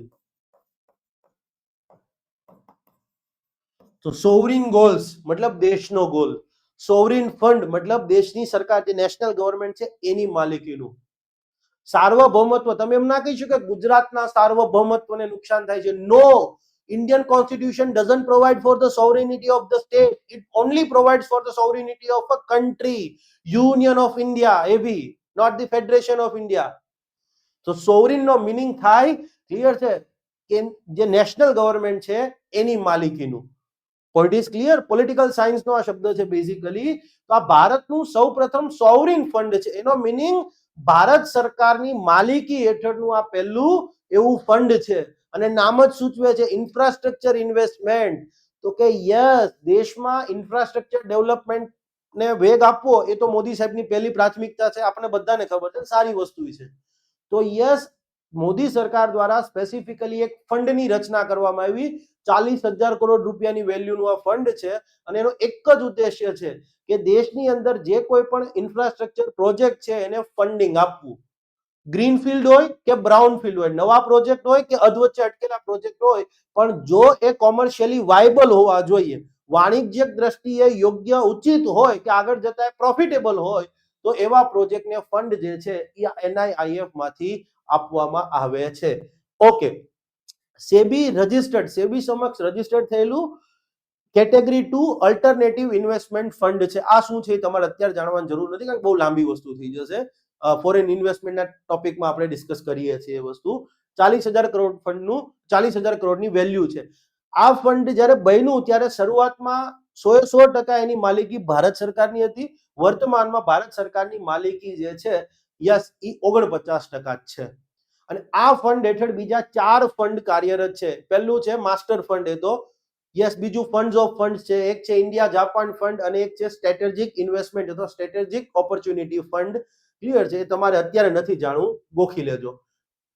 યસ, હવે પ્રશ્ન એ થાય કે સાહેબ આ જે ફંડ છે આ બેઝિકલી એક સંસ્થા છે, મુંબઈ ખાતે એનું હેડક્વાર્ટર છે. બેઝિકલી આ એક સંસ્થા જ છે. ક્લિયર છે, મુંબઈ ખાતે એનું હેડક્વાર્ટર છે, મેં કીધું એમ. અને એ કામ શું કરે છે તો કે ઘરેલું અને આંતરરાષ્ટ્રીય જે સંસ્થાનો છે, ઇન્સ્ટિટ્યુશન્સ છે, એમની પાસેથી એ ફંડ લે છે અને આગળ જતા ફંડ આપે છે. આ અત્યારે હું નથી સમજાવી શકું એમ, તમે ગોખવા માટે સક્ષમ જુઓ, બરાબર. ફંડ ફોર ઇન્ફ્રાસ્ટ્રક્ચર આ એનું મેઇન ફંડ છે અને બીજા 3 ફંડ છે. નથી, ટાઈમ બગડશે એટલા માટે હું નથી સમજાવતો અત્યારે આ વસ્તુ. ઓકે, આ પણ ઇમ્પોર્ટન્ટ છે. ભારતે હમણાં જ આની ઉપર હસ્તાક્ષર કર્યા છે. Biodiversity beyond national jurisdiction, biodiversity beyond national jurisdiction agreement જે છે, યસ, આ એક પ્રકારની સંધિ છે, UN દ્વારા સ્પોન્સર થયેલી, UN દ્વારા UN convention on laws of seas. Clear છે, સમુદ્રને લગતા કાયદાઓનું એક આખું સમજૂતી છે, કન્વેન્શન છે UN ની, એના હેઠળ ક્લિયર છે આ સંધિ જે છે એની જાહેરાત થઈ છે. મીન્સ આ સંધિ જે છે એ સ્પોન્સર કરવામાં આવી છે. આ સંધિનું બીજું પણ એક નામ છે હાઈ સી ટ્રીટી. હવે પ્રશ્ન એ થાય હાઈ સી એટલે શું? High seas, high seas treaty, high seas સંધિ, પણ હાઈ સી એટલે શું? તો તમને ખબર છે, માનો કે આ દેશ છે આપણો ભારત જ હું કહીશ, બરાબર, એને કઈ બીજું નહીં કહીએ આપણે. હા, ઘણા લોકો એમ કે છે ગૌરવશાળી, ના ગૌરવશાળી દેશના લોકો ગૌરવશાળી હોય ત્યારે થાય. ક્લિયર? હવે માનો કે આ જે છે 200 કિલોમીટર, તો આને કહીએ એક્સક્લુઝિવ ઇકોનોમિક ઝોન. યસ, પણ આ બિયોન્ડ એના પછીનો જે વિસ્તાર છે એ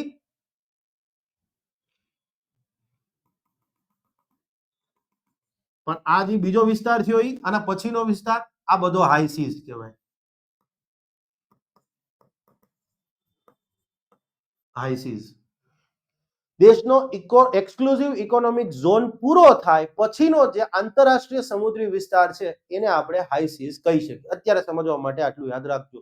તો બેઝિકલી આ સંધિ શેની જોગવાઈ કરે છે તો કે આપણો આ જે હાઈ સીઝ કહે છે, આંતરરાષ્ટ્રીય સમુદ્રી વિસ્તાર છે, એમાં જે કંઈ પણ સંસાધનો મળે છે, એમાંથી જે ખનિજો મળે, એમાંથી જે કંઈ પણ બીજા મરીન રિસોર્સિસ મળે, તો જે કંઈ પણ બીજા સમુદ્રી સંસાધનો, મિનરલ, સોરી, જે કંઈ પણ મરીન રિસોર્સિસ બીજા, પછી એ મિનરલ હોય, કોઈ મોટી વનસ્પતિ, કોઈ અલગ વનસ્પતિઓ મળે, જે કંઈ પણ માછલા લીલું બધું સમુદ્રી સંસાધનો, મરીન રિસોર્સિસ, કે જે આ હાઈ સીઝમાં આવેલા છે, તો યસ એનો બી ટકાઉ રીતે ઉપયોગ થવો જોઈએ. એવું નહીં કે કાલ સવારે ચાઇના આવીને એમ કહી દે કે આટલો વિસ્તાર અમારો, આમાં જે મળશે એ અમારું. ઇન્ડિયા આવીને એમ કે આટલો વિસ્તાર અમારો, આમાંથી જે મળશે એ અમારું. આવું થાય તો ઓલરેડી દેશમાં દુનિયામાં આટલા વિવાદો તો ચાલી જ રહ્યા છે. તો યસ આ સંધિ એવું કહે છે કે જે હાઈ સીઝ વિસ્તારો છે, યસ દેશના એક્સક્લુઝિવ ઇકોનોમિક ઝોનની બહાર આવેલા જે આંતરરાષ્ટ્રીય સમુદ્રી સીમા છે, એમાંથી જે કંઈ પણ મરીન રિસોર્સિસ મળે છે, તો એનું પ્રોટેક્શન કરવાનું, એનો ઉપયોગ કરો, પણ યસ એ બધાય સૌ સરખે ભાગે વ્યાજબી રીતે વહેંચી અને ઉપયોગ કરો. યસ એના માટેની જોગવાઈ આ સંધિ કરે છે. આ સંધિને લઈ અને બીજી વસ્તુ એવી પણ છે કે યુએનમાં એવી જોગવાઈ હતી કે સપ્ટેમ્બર 2023 થી લઈ અને સપ્ટેમ્બર 2025 સુધીમાં કહેવામાં આવ્યું હતું કે ભાઈ દુનિયાના ટાઈમ પણ પછી વધારવામાં આવ્યો. શરૂઆતમાં 2 વર્ષ કીધું હતું કે ભાઈ દુનિયાના દેશો છે, ક્લિયર છે, એના માટે આ હસ્તાક્ષર કરવા માટે ખુલ્લી રહેશે. હસ્તાક્ષર દેશની સરકાર કરે, પણ આગળ જતા ક્લિયર છે એ સંધિને માન્યતા પણ આપવી પડે, રેટિફાઈ કરવી પડે. એક્સેશન કહેવાય એને, રેટિફિકેશન અથવા એક્સેશન, તો એ દેશની સંસદ કરે. તો સંધિની જોગવાઈ એવી છે કે જે દિવસે દુનિયાના 60 દેશોએ આ સંધિને રેટિફાઈ કરી દીધી, એક્સેશન એની માન્યતા આપી દીધી, મતલબ હસ્તાક્ષર એ દેશની સરકાર કરે, કારોબારી કરે, રેટિફિકેશન દેશની સંસદ આપે. તો 60 દેશો, દુનિયાના 60 દેશો દ્વારા જ્યારે એને રેટિફાઈ કરી દેવામાં આવશે, એ દિવસથી 120મા દિવસે આ સંધિ લાગુ થઈ જશે. ક્લિયર? દુનિયાના 60 દેશો જ્યારે એના ઉપર રેટિફિકેશન, 60 દેશોની સંસદ એને જેવી માન્યતા આપી દેશે, ક્લિયર છે, એટલે આ સંધિ આપમેળે લાગુ થઈ જશે. અને સંધિનો હેતુ મેં કીધું એમ આ સિમ્પલી એવું કહે છે. અને આ સંધિની જોગવાઈ એવી છે કે આંતરરાષ્ટ્રીય સમુદ્રી વિસ્તાર છે, હાઈ સીઝ જે કહે છે, એની ઉપર કોઈ પણ દેશ, દુનિયાનો કોઈ પણ દેશ, એમાં જે સંસાધનો મળે છે એના ઉપર પોતાના સાર્વભૌમત્વનો, કે આ અમારા દેશનું છે, ચાઇના કેમ કહે છે કે East China C, south China C અમારું છે, એવો દાવો કરી શકશે નહીં. મેઇન આ સંધિની જોગવાઈ આ છે. કોઈ પણ સભ્ય દેશ હાઈ સીઝ વિસ્તારમાં મળતા મરીન રિસોર્સિસ પર પોતાના સાર્વભૌમત્વનો, પોતાનો દેશ એનો માલિક છે, એવો દાવો કરી શકશે નહીં. અને સમુદ્રી સંસાધનો મળ્યા, એમાંથી જે લાભ મળ્યો તો એ બધાય વચ્ચે વહેંચીને ખાવ. ભારત બી ચલો લાભ લેશે, માલદીવ્સને પણ એનો લાભ આપો, સેશેલ્સને પણ લાભ આપો, કાઇન્ડ ઓફ ધેટ. ઓકે, ભારતે આ સંધિ ઉપર હસ્તાક્ષર કરી દીધા છે. ઇનફેક્ટ જે 2 વર્ષનો ટાઈમ હતો ને, એ 2 વર્ષના ટાઈમમાં આજે 2 વર્ષ પૂરા થતા હતા, તો 2 દી પહેલા ભારત સરકારે કીધું ચલો અમે સંધિ કરી દઈએ છીએ, કેબિનેટે પ્રસ્તાવ પસાર કરી દીધો. હસ્તાક્ષર કરી શકે, પણ માન્યતા તો ક્લિયર છે દેશની સંસદે જ આપવી પડે. જેવું ભારત સરકાર આને સંસદ માન્યતા આપશે ને, તો એ પહેલા આપણા સરકારના ઘણા ખરા કાયદાઓમાં ફેરફાર કરવો પડશે. અને ભારત સરકારે કીધું છે કે અમે એ કાયદામાં ફેરફાર કરી અને પાછળ માન્યતા પણ આપી દઈશું. ક્લિયર છે? હજી તો 8-10 દેશોએ માંડ માન્યતા આપી હશે. એમને ના થાય હો ભાઈ, તમે હસ્તાક્ષર કરી દો કે હા ભાઈ ચલો હસ્તાક્ષર કરી દો, બોલીને બધું હાલે. પછી તમારો બાયોડાયવર્સિટી એક્ટ જે છે એમાં ફેરફાર કરવો પડશે. એન્વાયરમેન્ટ પ્રોટેક્શન એક્ટમાં ઘણા ખરા બાબતોની જોગવાઈ આવે છે, એ અત્યારે ચર્ચા નથી કરવી. International conference of young scientist જાતે જોઈ લેજો. પણ ભારતે પહેલી વખત આનું આયોજન કર્યું હતું, માટે થોડું સિરિયસલી જોજો. ઓકે, 1 કલાક 8 મિનિટ થઈ ગઈ છે, 10 મિનિટ હજી ચાલ. 2-3 ટોપિક ઇમ્પોર્ટન્ટ છે. ફાઇનાન્શિયલ સ્ટેબિલિટી ડેવલપમેન્ટ કાઉન્સિલ, હવે FSDC, આ સમજાવવાનું જરૂરી છે કારણ કે પોલિટીનો એક કોન્સેપ્ટ આવે છે. આ સંસ્થાને કારોબારી સંસ્થા કહેવામાં આવે. કારોબારી સંસ્થા, એક્ઝિક્યુટિવ બોડી. હવે કેમ એક્ઝિક્યુટિવ બોડી કેમ કીધી? તો કે સિમ્પલી સરકારના કારોબારી દ્વારા,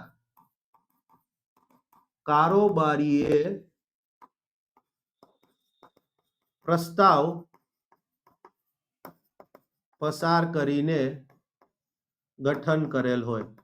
હવે કારોબારી એટલે મંત્રીમંડળ પણ આવી જાય, કેબિનેટ પણ તમે ગણી શકો કારોબારીમાં, કે જે તે ઇન્ડિવિજ્યુઅલ મંત્રાલય પણ ગણી શકો. કારોબારીમાં તમે કેબિનેટ પણ ગણી શકો, મંત્રીમંડળે ગણી શકો, 2 અલગ વસ્તુ છે. અને યસ મંત્રાલય પણ ગણી શકો. 3 માંથી કોઈ પણ. એને એક રિઝોલ્યુશન પસાર કર્યું અને કોઈ સંસ્થાની રચના થઈ, ધેટ ઇઝ અ કારોબારી સંસ્થા. Yes, non statutory body. Non,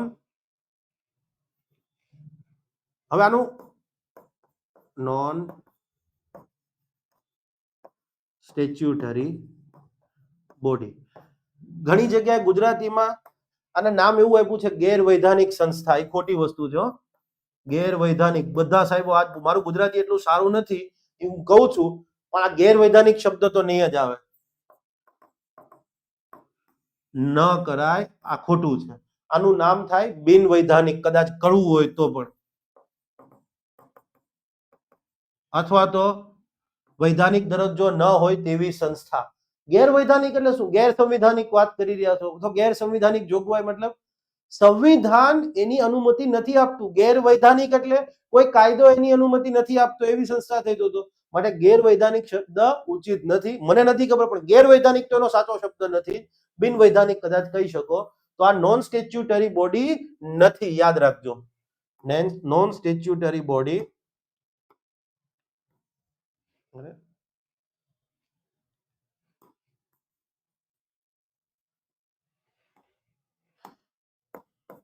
non statutory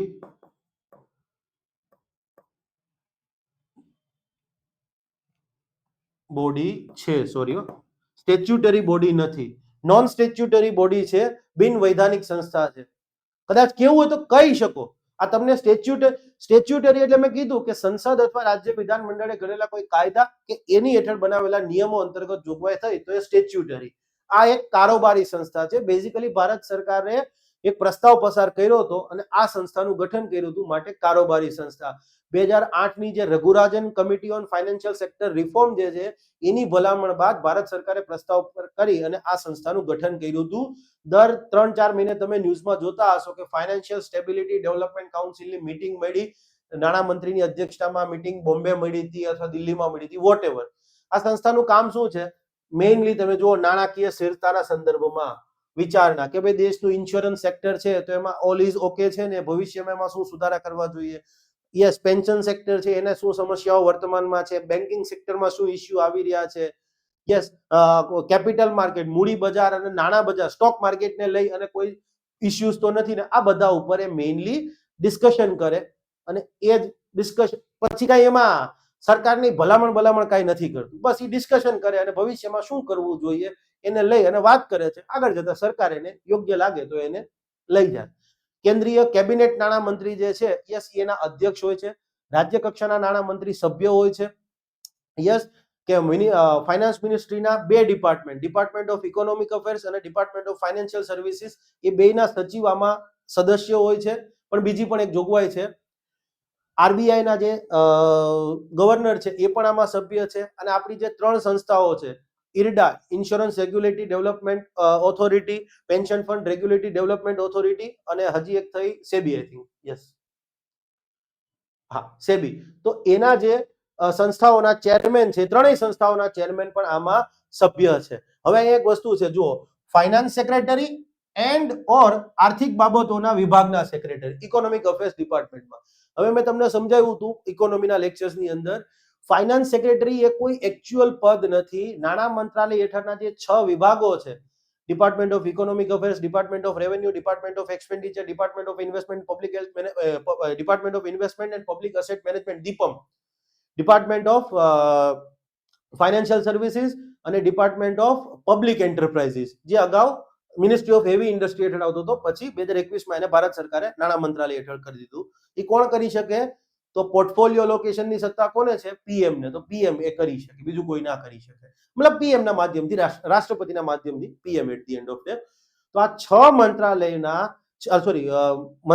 જે 6 વિભાગો કીધા, એ 6 વિભાગના એક સચિવ હશે. આ 6 માંથી જે સૌથી વરિષ્ઠ હશે એને ફાઇનાન્સ સેક્રેટરી કહેવાશે.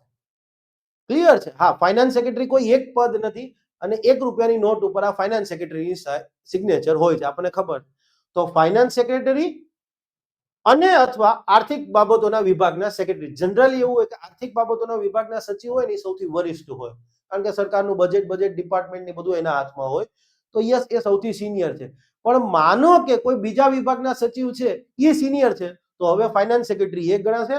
તો આ પરિષદની અંદર એ ફાઇનાન્સ સેક્રેટરી પણ હશે આર્થિક બાબતોના વિભાગના સેક્રેટરી હશે અને આ તો હોવાના જ છે. આ થોડું ઝડપથી મેં કીધું છે કારણ કે અત્યારે કરંટની વાત છે, તમે આટલું યાદ રાખજો. Yes, financial stability, financial sector development. Stability એટલે મેં કીધું એમ કે ઓવરઓલ દેશનું વીમા સેક્ટર છે, પેન્શન સેક્ટર છે, capital market, stock market, banking, આ બધામાં બધું બરાબર તો છે ને. કાલ સવારે કોઈ એવી મોટી ઘટના તો બની શકે એમ નથી ને, એ બધાને ચર્ચા કરે કે આગળ જતા બંધ બારણે પછી સુધારણા થઈ શકે. Financial sector development, inter regulatory coordination, મતલબ માનો કે આરબીઆઈ છે, સેબી છે, pension fund regulatory development authority છે, ઇન્સ્યોરન્સ રેગ્યુલેટરી ડેવલપમેન્ટ ઓથોરિટી છે. તો આ સરકારના અલગ અલગ રેગ્યુલેટરી સંસ્થાનો કહે તો એમની વચ્ચે પણ એક આંતર સહકાર હોવો જોઈએ. સહકાર વધારવા શું કરવું જોઈએ એ બધી વસ્તુઓ. નાણાકીય સાક્ષરતા માટે ફાઇનાન્શિયલ લિટરસી, ફાઇનાન્શિયલ ઇન્ક્લુઝન, નાણાકીય સમાવેશકપણું. હવે ફાઇનાન્શિયલ ઇન્ક્લુઝન એટલે શું સમજવા જેવી વસ્તુ છે. તો સિમ્પલી વ્યક્તિને બેંક ખાતાનું એક્સેસ હોય એને ફાઇનાન્શિયલ ઇન્ક્લુઝન કહેવાય. સરકારના ક્લિયર છે કોઈ પણ જે organised form of money transfer છે એ થઈ શકવું જોઈએ. સરકારને માનો કે કોઈ સહાય મોકલવી છે તો એની પાસે યસ એ વસ્તુ હોવી જોઈએ કે સરકાર એમાં સીધી સહાય મોકલી શકે. ધેટ ઇઝ અ બેંક ખાતું, બરાબર. બેંક ખાતાનું એક્સેસ હોય એને કહેવાય ફાઇનાન્શિયલ ઇન્ક્લુઝન. વધારે પડતી પેલી વસ્તુ થઈ જશે માટે અહીંયા હું લિમિટ રાખું છું. વિકસિત કૃષિ સંકલ્પ અભિયાન. વિકસિત કૃષિ સંકલ્પ અભિયાન ઇમ્પોર્ટન્ટ છે, ગુજરાત સાથે એનો સીધો સંબંધ છે. આ અભિયાન જે છે એ કેન્દ્ર સરકારનું જે કૃષિ અને ખેડૂત કલ્યાણ મંત્રાલય છે અને ICAR Indian council of agricultural research જે છે એ બંને દ્વારા સંયુક્ત રીતે કરવામાં આવ્યું હતું. અને આ અભિયાનનો એક જ હેતુ હતો કે ભારતમાં જે વાસ્તવમાં ગ્રાસરૂટ લેવલ પર ખેતી થાય છે અને કૃષિ સંસ્થાનો છે, યુનિવર્સિટીઓ છે, રિસર્ચ ઇન્સ્ટિટ્યુશન છે, એની અંદર જે રિસર્ચ થાય છે એમાં આજના દિવસે ઘણો ગેપ છે. રિસર્ચ કંઈક અલગ લેવલ પર પહોંચી ગયું છે અને ખેડૂતો સુધી હજી એ વસ્તુ પહોંચી જ નથી. તો ભારતમાં ગ્રાસરૂટ લેવલ પર થતી ખેતી અને યસ રિસર્ચ સંસ્થાનો વચ્ચે જે તફાવત છે આ ગેપને દૂર કરવાના ઉદ્દેશ્ય સાથે આ અભિયાન હાથ ધરવામાં આવ્યું હતું. આ અભિયાન અંતર્ગત અલગ અલગ કૃષિ યુનિવર્સિટીઓ, રિસર્ચ ઇન્સ્ટિટ્યૂટ છે ખેતીને લગતા, એના વૈજ્ઞાનિકો ખેતી ગામડે ગામડે ખેતરો સુધી પહોંચેલા હતા અને એમને સમજાવવાનો પ્રયત્ન કરતા હતા. Yes, okay. ક્યાંથી ક્યાં સુધી થયું હતું તો 29 મે થી 12 જૂન સુધી આ અભિયાન જે છે શરૂ કરવામાં આવ્યું હતું. અભિયાન શરૂ ક્યાંથી થયું હતું? ઓડિશામાં પુરી અને એમાં એક વિસ્તાર છે સખી ગોપાલ. ક્લિયર છે? સખી ગોપાલ ત્યાંથી શરૂ થયું હતું અને અભિયાનની પૂર્ણાહુતિ બારડોલી, નવસારી, ગુજરાત, સોરી આ નવસારી જ આવતું હશે. યસ, બારડોલી ખાતે ક્લિયર છે અભિયાન પૂરું થયું હતું. ઓકે, નેક્સ્ટ એક્સરસાઇઝ ખાનક્વેસ્ટ અને એક્સરસાઇઝ નોમાડિક એલિફન્ટ. આ બંને સૈન્ય કવાયતો છે અને બંને છે એ મોંગોલિયા સાથે જ સંકળાયેલી છે. મોંગોલિયા. જો તમને એમ કે એક્સરસાઇઝ નોમાડિક એલિફન્ટ તો ભારત અને મોંગોલિયા વચ્ચેની દ્વિપક્ષીય સૈન્ય કવાયત છે. સૈન્ય કવાયત એટલે તમારી આર્મી ઇન્વોલ્વ હોય. નેવી એક્સરસાઇઝ તો નેવી, મિલિટરી એક્સરસાઇઝ છે ને મિલિટરી એક્સરસાઇઝ તો આર્મી, નેવી અને બધાય આવી જાય. સૈન્ય કવાયતમાં સિમ્પલી આર્મી જ આવશે. તો ભારત અને મોંગોલિયા વચ્ચેની દ્વિપક્ષીય સૈન્ય કવાયત કહે તો એક્સરસાઇઝ નોમાડિક એલિફન્ટ. પણ એમ કે એક્સરસાઇઝ ખાનક્વેસ્ટ તો મોંગોલિયા દ્વારા જ આયોજિત થાય છે અલ્ટિમેટલી, પણ એ બહુરાષ્ટ્રીય એક્સરસાઇઝ છે, બહુરાષ્ટ્રીય સૈન્ય કવાયત છે. જુઓ, મતલબ એકથી વધુ દેશોની સેના એમાં હિસ્સો લે છે. યસ, શરૂઆત આની 2003 માં થઈ હતી. જ્યારે શરૂઆત થઈ ત્યારે યુએસ અને મોંગોલિયા વચ્ચેની એ દ્વિપક્ષીય સૈન્ય કવાયત હતી. યસ, દ્વિપક્ષીય સૈન્ય કવાયત હતી. પણ આગળ જતા પછી દેશો એમાં ભળતા ગયા અને ફાઇનલી એ બહુરાષ્ટ્રીય સૈન્ય કવાયત બની ગઈ. 2025માં યસ આ એક્સરસાઇઝ મોંગોલિયામાં વર્ષોથી ઉલાન બાતોર ખાતે જ આયોજિત કરવામાં આવે છે અને ભારતે પણ એમાં ભાગ લીધો હતો. તો ખાનક્વેસ્ટ કે તો yes the great Changez Khan નો દેશ. ચંગેઝ ખાન વિશે હું શબ્દ બોલીશ ને તો તમારા બધાના મગજમાં એક તો આવી જ ગયું હશે, પણ એ બહુ એટલે બહુ ખોટો ભ્રમ છે. આ તમારી જાણ ખાતર, ચંગેઝ ખાનની એક બુક હું વાંચી રહ્યો છું. વડાપ્રધાન મનમોહન સિંહ જે છે એને પણ એ બુકમાં કમેન્ટ આપેલી હતી જ્યારે વડાપ્રધાન હતા ત્યારે. રોમન સામ્રાજ્યએ 400 વર્ષમાં જેટલા વિસ્તારો પર કબજો નહોતો કર્યો ને એનાથી વધુ ક્લિયર છે 40 વર્ષની અંદર મંગોલો કબજે કરી ચૂક્યા હતા. અને આ efficient administration system, efficient defence system વગર શક્ય જ નથી. યસ, નેક્સ્ટ લેક્ચરમાં બુકનું પણ કિન્ડલ વાંચું છું હવે તો બુક, કારણ કે દિલ્હી બધે ફરવાનું થતું હોય તો બુક તો ન લઈ જઈ શકું, એટલે કિન્ડલમાં છે. યસ, અને એનું એક જ વાક્ય મને સૌથી વધારે ગમ્યું હતું.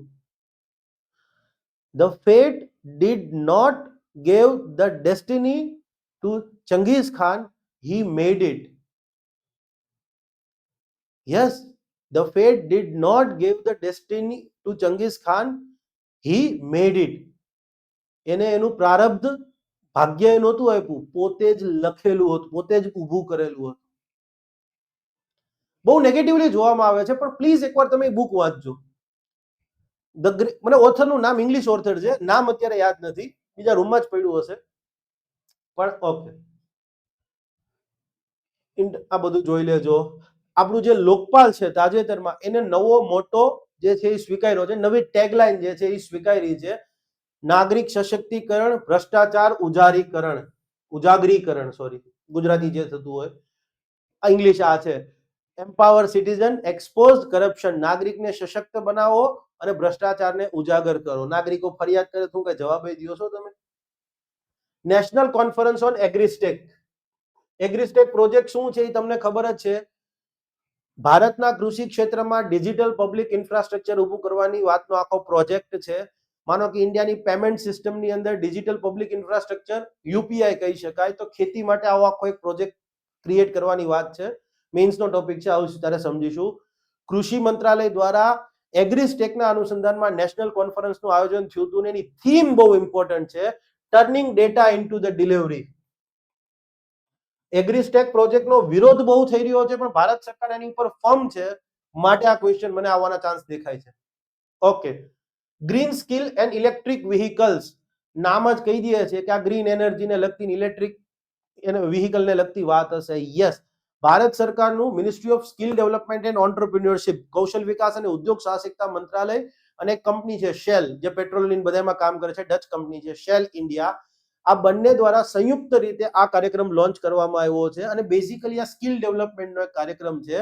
કાર્યક્રમનો હેતુ એવો છે કે ભાઈ આપણને ખબર છે કે ભવિષ્યમાં ગ્રીન એનર્જી અને ઇલેક્ટ્રિક મોબિલિટીનો જમાનો આવવાનો છે, તો યસ, એક ક્ષેત્ર તો આગળ વધવાનું છે, તો એ ક્ષેત્રમાં કામ કરવા માટે જે સ્કિલની ભવિષ્યમાં જરૂરિયાત હશે એ સ્કિલ આપણે અત્યારથી જ લોકોને આપી દઈએ તો યસ, આ હેતુથી આ પહેલ જે છે અથવા તો આ કાર્યક્રમ લોન્ચ કરવામાં આવ્યો છે.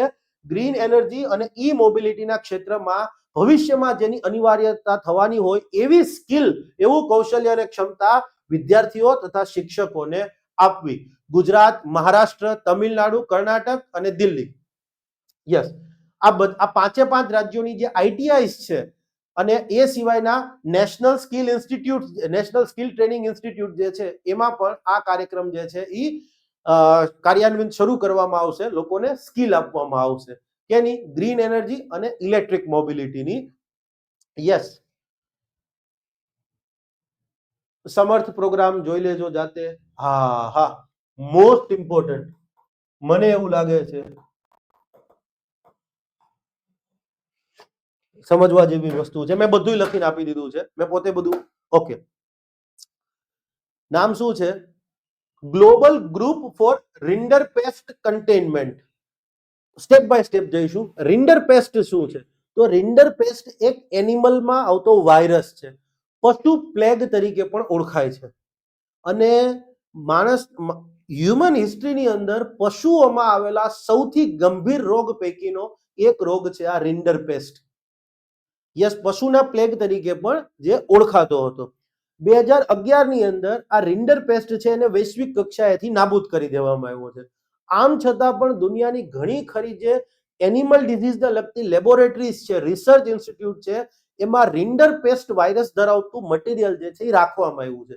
હવે તમને એમ થાય કે સાહેબ વાયરસ આટલો ખતરનાક છે, વૈશ્વિક કક્ષાએથી નાબૂદ પણ કરી દીધો છે, છતાં પણ આ વાયરસ ધરાવતું મટીરિયલ છે, rinderpest containing material, RCVM, rinderpest virus containing material.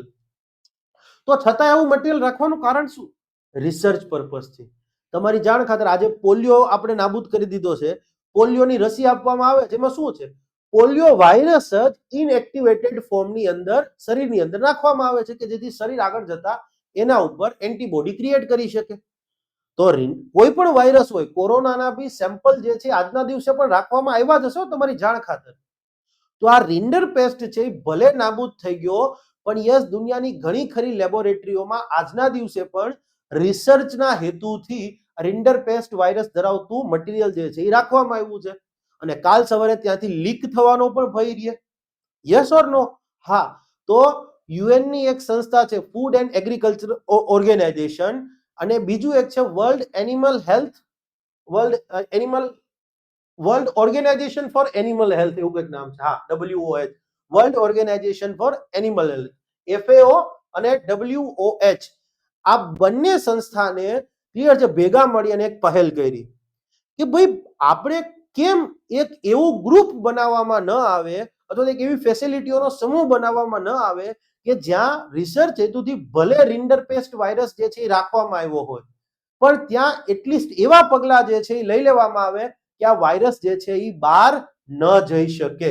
Clear? તો ફાઇનલી આ બંને સંસ્થાનોએ ભેગા મળી અને એક હાઈ સિક્યોરિટીઝ લેબોરેટરીનું નેટવર્ક બનાવ્યું. અને યસ, આવી હાઈ સિક્યોરિટી લેબોરેટરી જે દેશની અંદર આવી છે, યસ, એ દેશોએ ભેગા મળી અને global group for rinderpest containment એટલે કંટ્રોલ કરવું, એને નિયંત્રણમાં રાખવું. Point is clear? અને તાજેતરની અંદર યસ, ભોપાલ ખાતે આવેલી આપણી એક જે એનિમલ ડિઝીઝને લગતી લેબોરેટરી છે, યસ, એ લેબોરેટરીને એ કેટેગરી એ ની રિન્ડર પેસ્ટ હોલ્ડિંગ ફેસિલિટી તરીકેનો દરજ્જો મળ્યો છે. અને આ સંસ્થા કઈ છે? તો જુઓ, ભોપાલ ખાતે આવેલી yes national institute of high security animal disease, ICAR અંતર્ગત છે, Indian council four agricultural research જે છે ICAR, એના હેઠળની national institute of high security animal disease, એને આજે FAO અને WOH છે એના દ્વારા એ કેટેગરીની રિન્ડર પેસ્ટ હોલ્ડિંગ ફેસિલિટી, મતલબ ત્યાં હવે તમે રિન્ડર પેસ્ટ વાયરસ જે છે એને રાખી શકશો રિસર્ચ પર્પસ થી. બરાબર છે? ઓકે, જરૂરી છે. અને એક વાત કહું તમને, હું એક નામ નહીં બોલી શકું, but I was reading the book. મતલબ મને ખુદને એ વસ્તુ, મતલબ ઘણી બધી દેશોમાં એ બુક ઉપર બેન છે, સમહાવ એના ઇન્ટરનેટ ઉપરથી મને એક્સેપ્ટ મળ્યા અને મેં ડાઉનલોડ કરી લીધી અને હું વાંચી રહ્યો છું. એ બુકમાં, મતલબ લેટેસ્ટ બુક છે, આખું રિસર્ચ પેપર જેવું છે, બુક તો ન કહી શકાય. એમને એવું કીધું કોરોના એક ઝલક હતી, ખાલી કોરોના એ ખાલી ટ્રેલર હતું. હવેના સમયમાં યુદ્ધ નહીં થાય, એ એવું કહેતો હતો. દુનિયાના મોટા મોટા જે ઇલીટ સમૂહો છે, elite top most politician, top most businessman, આ બધાનો એક સિક્રેટ કે સમૂહ છે. અને આ સમૂહ જે છે એ યુદ્ધમાં બિલીવ જ નથી કરતો. ક્લિયર છે? એ માત્ર ને માત્ર, સમજી ગયા ને? એનું કીધું corona is just a trailer. અમારા રામને ખબર હાચું ખોટું હું હોય. ઓકે, તો આ global group for rinderpest containment છે, એમાં બીજા કયા દેશો છે? અમેરિકા, UK, ફ્રાન્સ, જાપાન અને ઇથોપિયા. ભૂલતા નહીં. હા, આ ઇથોપિયા હશે ને ત્યાં તમે બધા ના પાડી દેશો કે ના ના અહીંયા હોય, બિચારા એટલા ગરીબ છે. બરાબર, આપણે ખબર છે. અને ઇથોપિયા આ વખતે બે વસ્તુને લઈને બહુ ઇમ્પોર્ટન્ટ છે. પ્રાઇમ મિનિસ્ટર ગયા હતા એ વસ્તુ અલગ છે, એ સિવાય પણ ઇથોપિયા જે છે એને ભારત સરકારમાં ડેલિગેશન મોકલ્યું હતું. ભારત સરકારનો એક કાર્યક્રમ છે કે ભાઈ તમારો આ કાર્યક્રમ છે એ અમને સમજાવો, કારણ કે અમારે અમારા દેશમાં લાગુ કરવો. દુનિયાના સૌથી ગરીબ દેશોની અંદર ઇથોપિયાનું નામ આવે. તો ગરીબી નિર્મૂલનનો ભારત સરકારનો એક કાર્યક્રમ છે, national rural livelihood mission, Deendayal Antyodaya Yojana, DAYNLRM. તો ઇથોપિયન ડેલિગેશન શીખવા આવ્યું હતું કે ભાઈ તમે અમને શીખવાડો કે અમારે અમારા દેશ ઉપર શું કરવું જોઈએ. તો જોજો, યાદ રાખજો. એક્સરસાઇઝ શક્તિ જોઈ લેજો, દર 2 વર્ષે આયોજિત થાય છે. Time dissemination project for a common man, one nation one time project.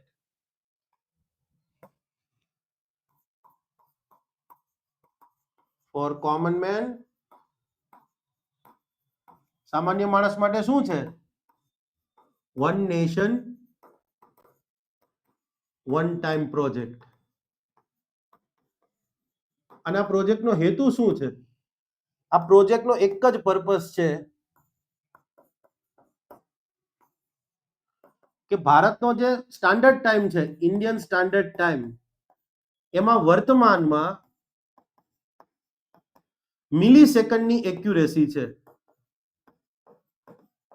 મિલી સેકન્ડની એક્યુરેસી, યસ, એને વધારીને માઇક્રો સેકન્ડ પર લઈ જવામાં આવશે.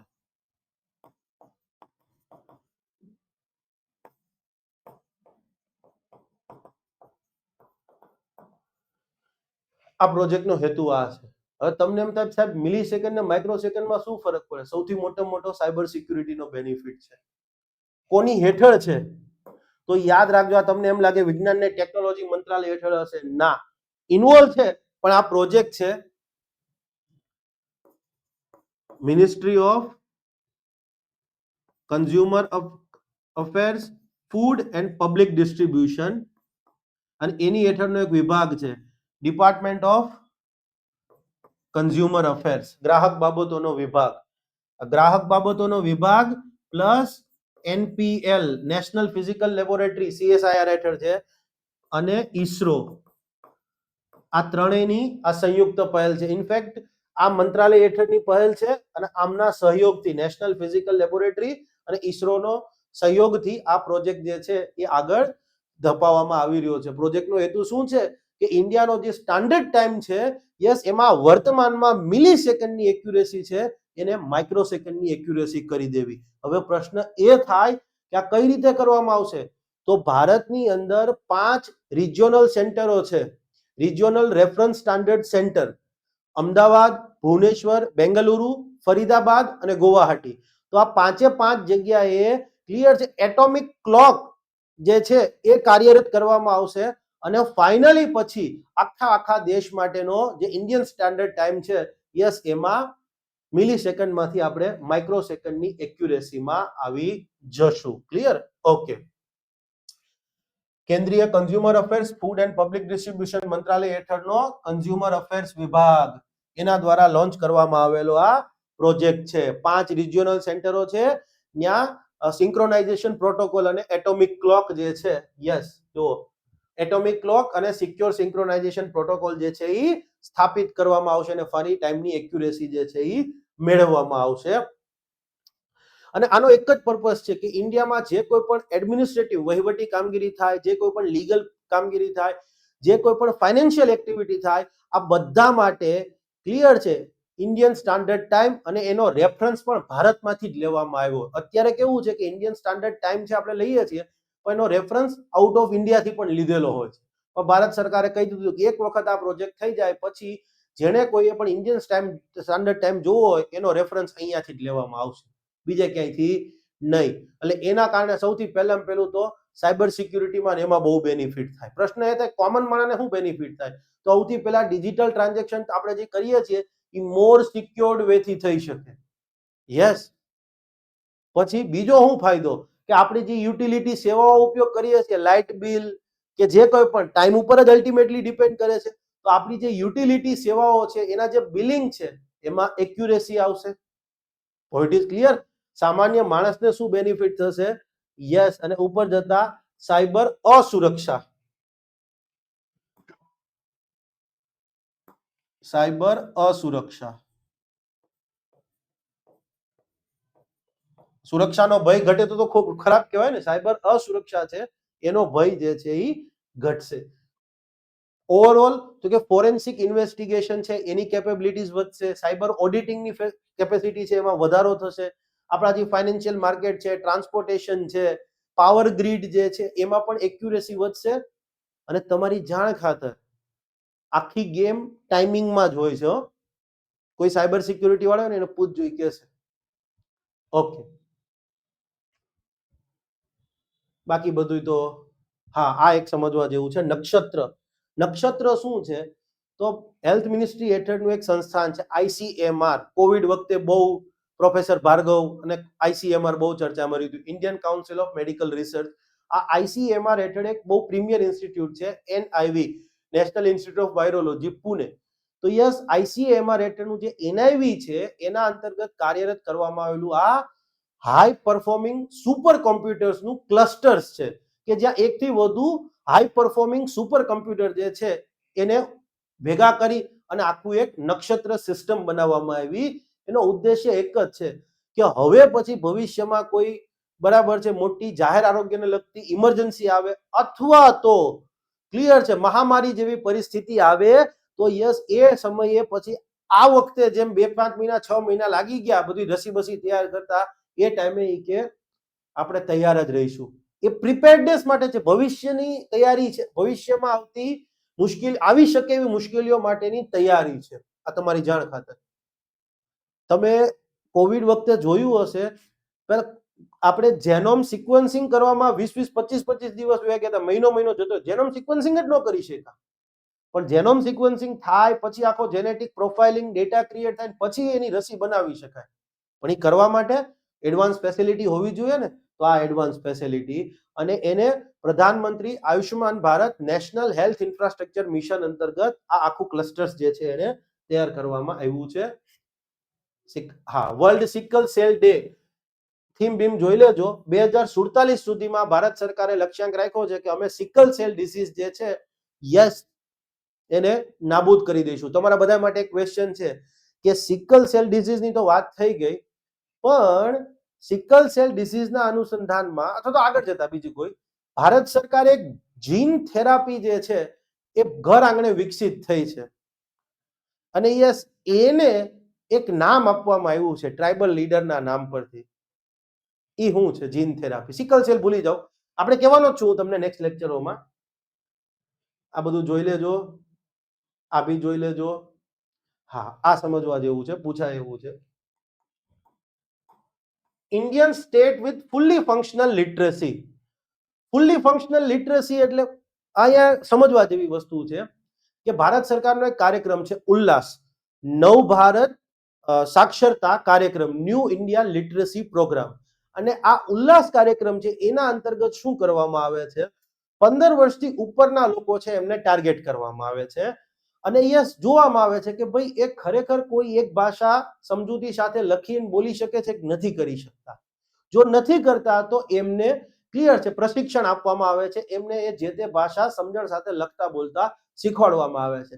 અને કોઈ સ્ટેટની અંદર ક્લિયર છે 15 વર્ષથી વધુ વયના લોકોની વાત કરીએ અને જો આવા 95% લોકો જે છે યસ એ સાક્ષર થઈ ગયા હોય તો એને ફુલ્લી ફંક્શનલ લિટરસી સ્ટેટ તરીકે જાહેર કરી દેવામાં આવે છે. 100% નથી કહેતા. જો જોગવાઈ શું છે 95%ની. શાળાએ ન જઈ શકે એવા 15 વર્ષ કે તેથી વધુની વયના લોકોને ટાર્ગેટ કરવામાં આવે છે, જોવામાં આવે છે સાક્ષર છે કે નહીં, મતલબ કોઈ એને કોઈ એક ભાષા સમજૂતી સાથે લખતા બોલતા અને વાંચતા આવડે છે કે નહીં. ઓકે, જો ના આવડતી હોય તો એને હવે પ્રશિક્ષણ આપવામાં આવશે. અને ફાઇનલી જો કોઈ રાજ્ય કે સંઘ પ્રદેશની અંદર 95% થી વધુ લોકો 15 વર્ષ કે તેથી વધુના 95% કે એનાથી વધારે લોકો સાક્ષર બની જાય, ક્લિયર છે, તો સિમ્પલી એને ફુલ્લી ફંક્શનલ લિટરસી સ્ટેટ અથવા તો યુટી જાહેર કરવામાં આવે છે.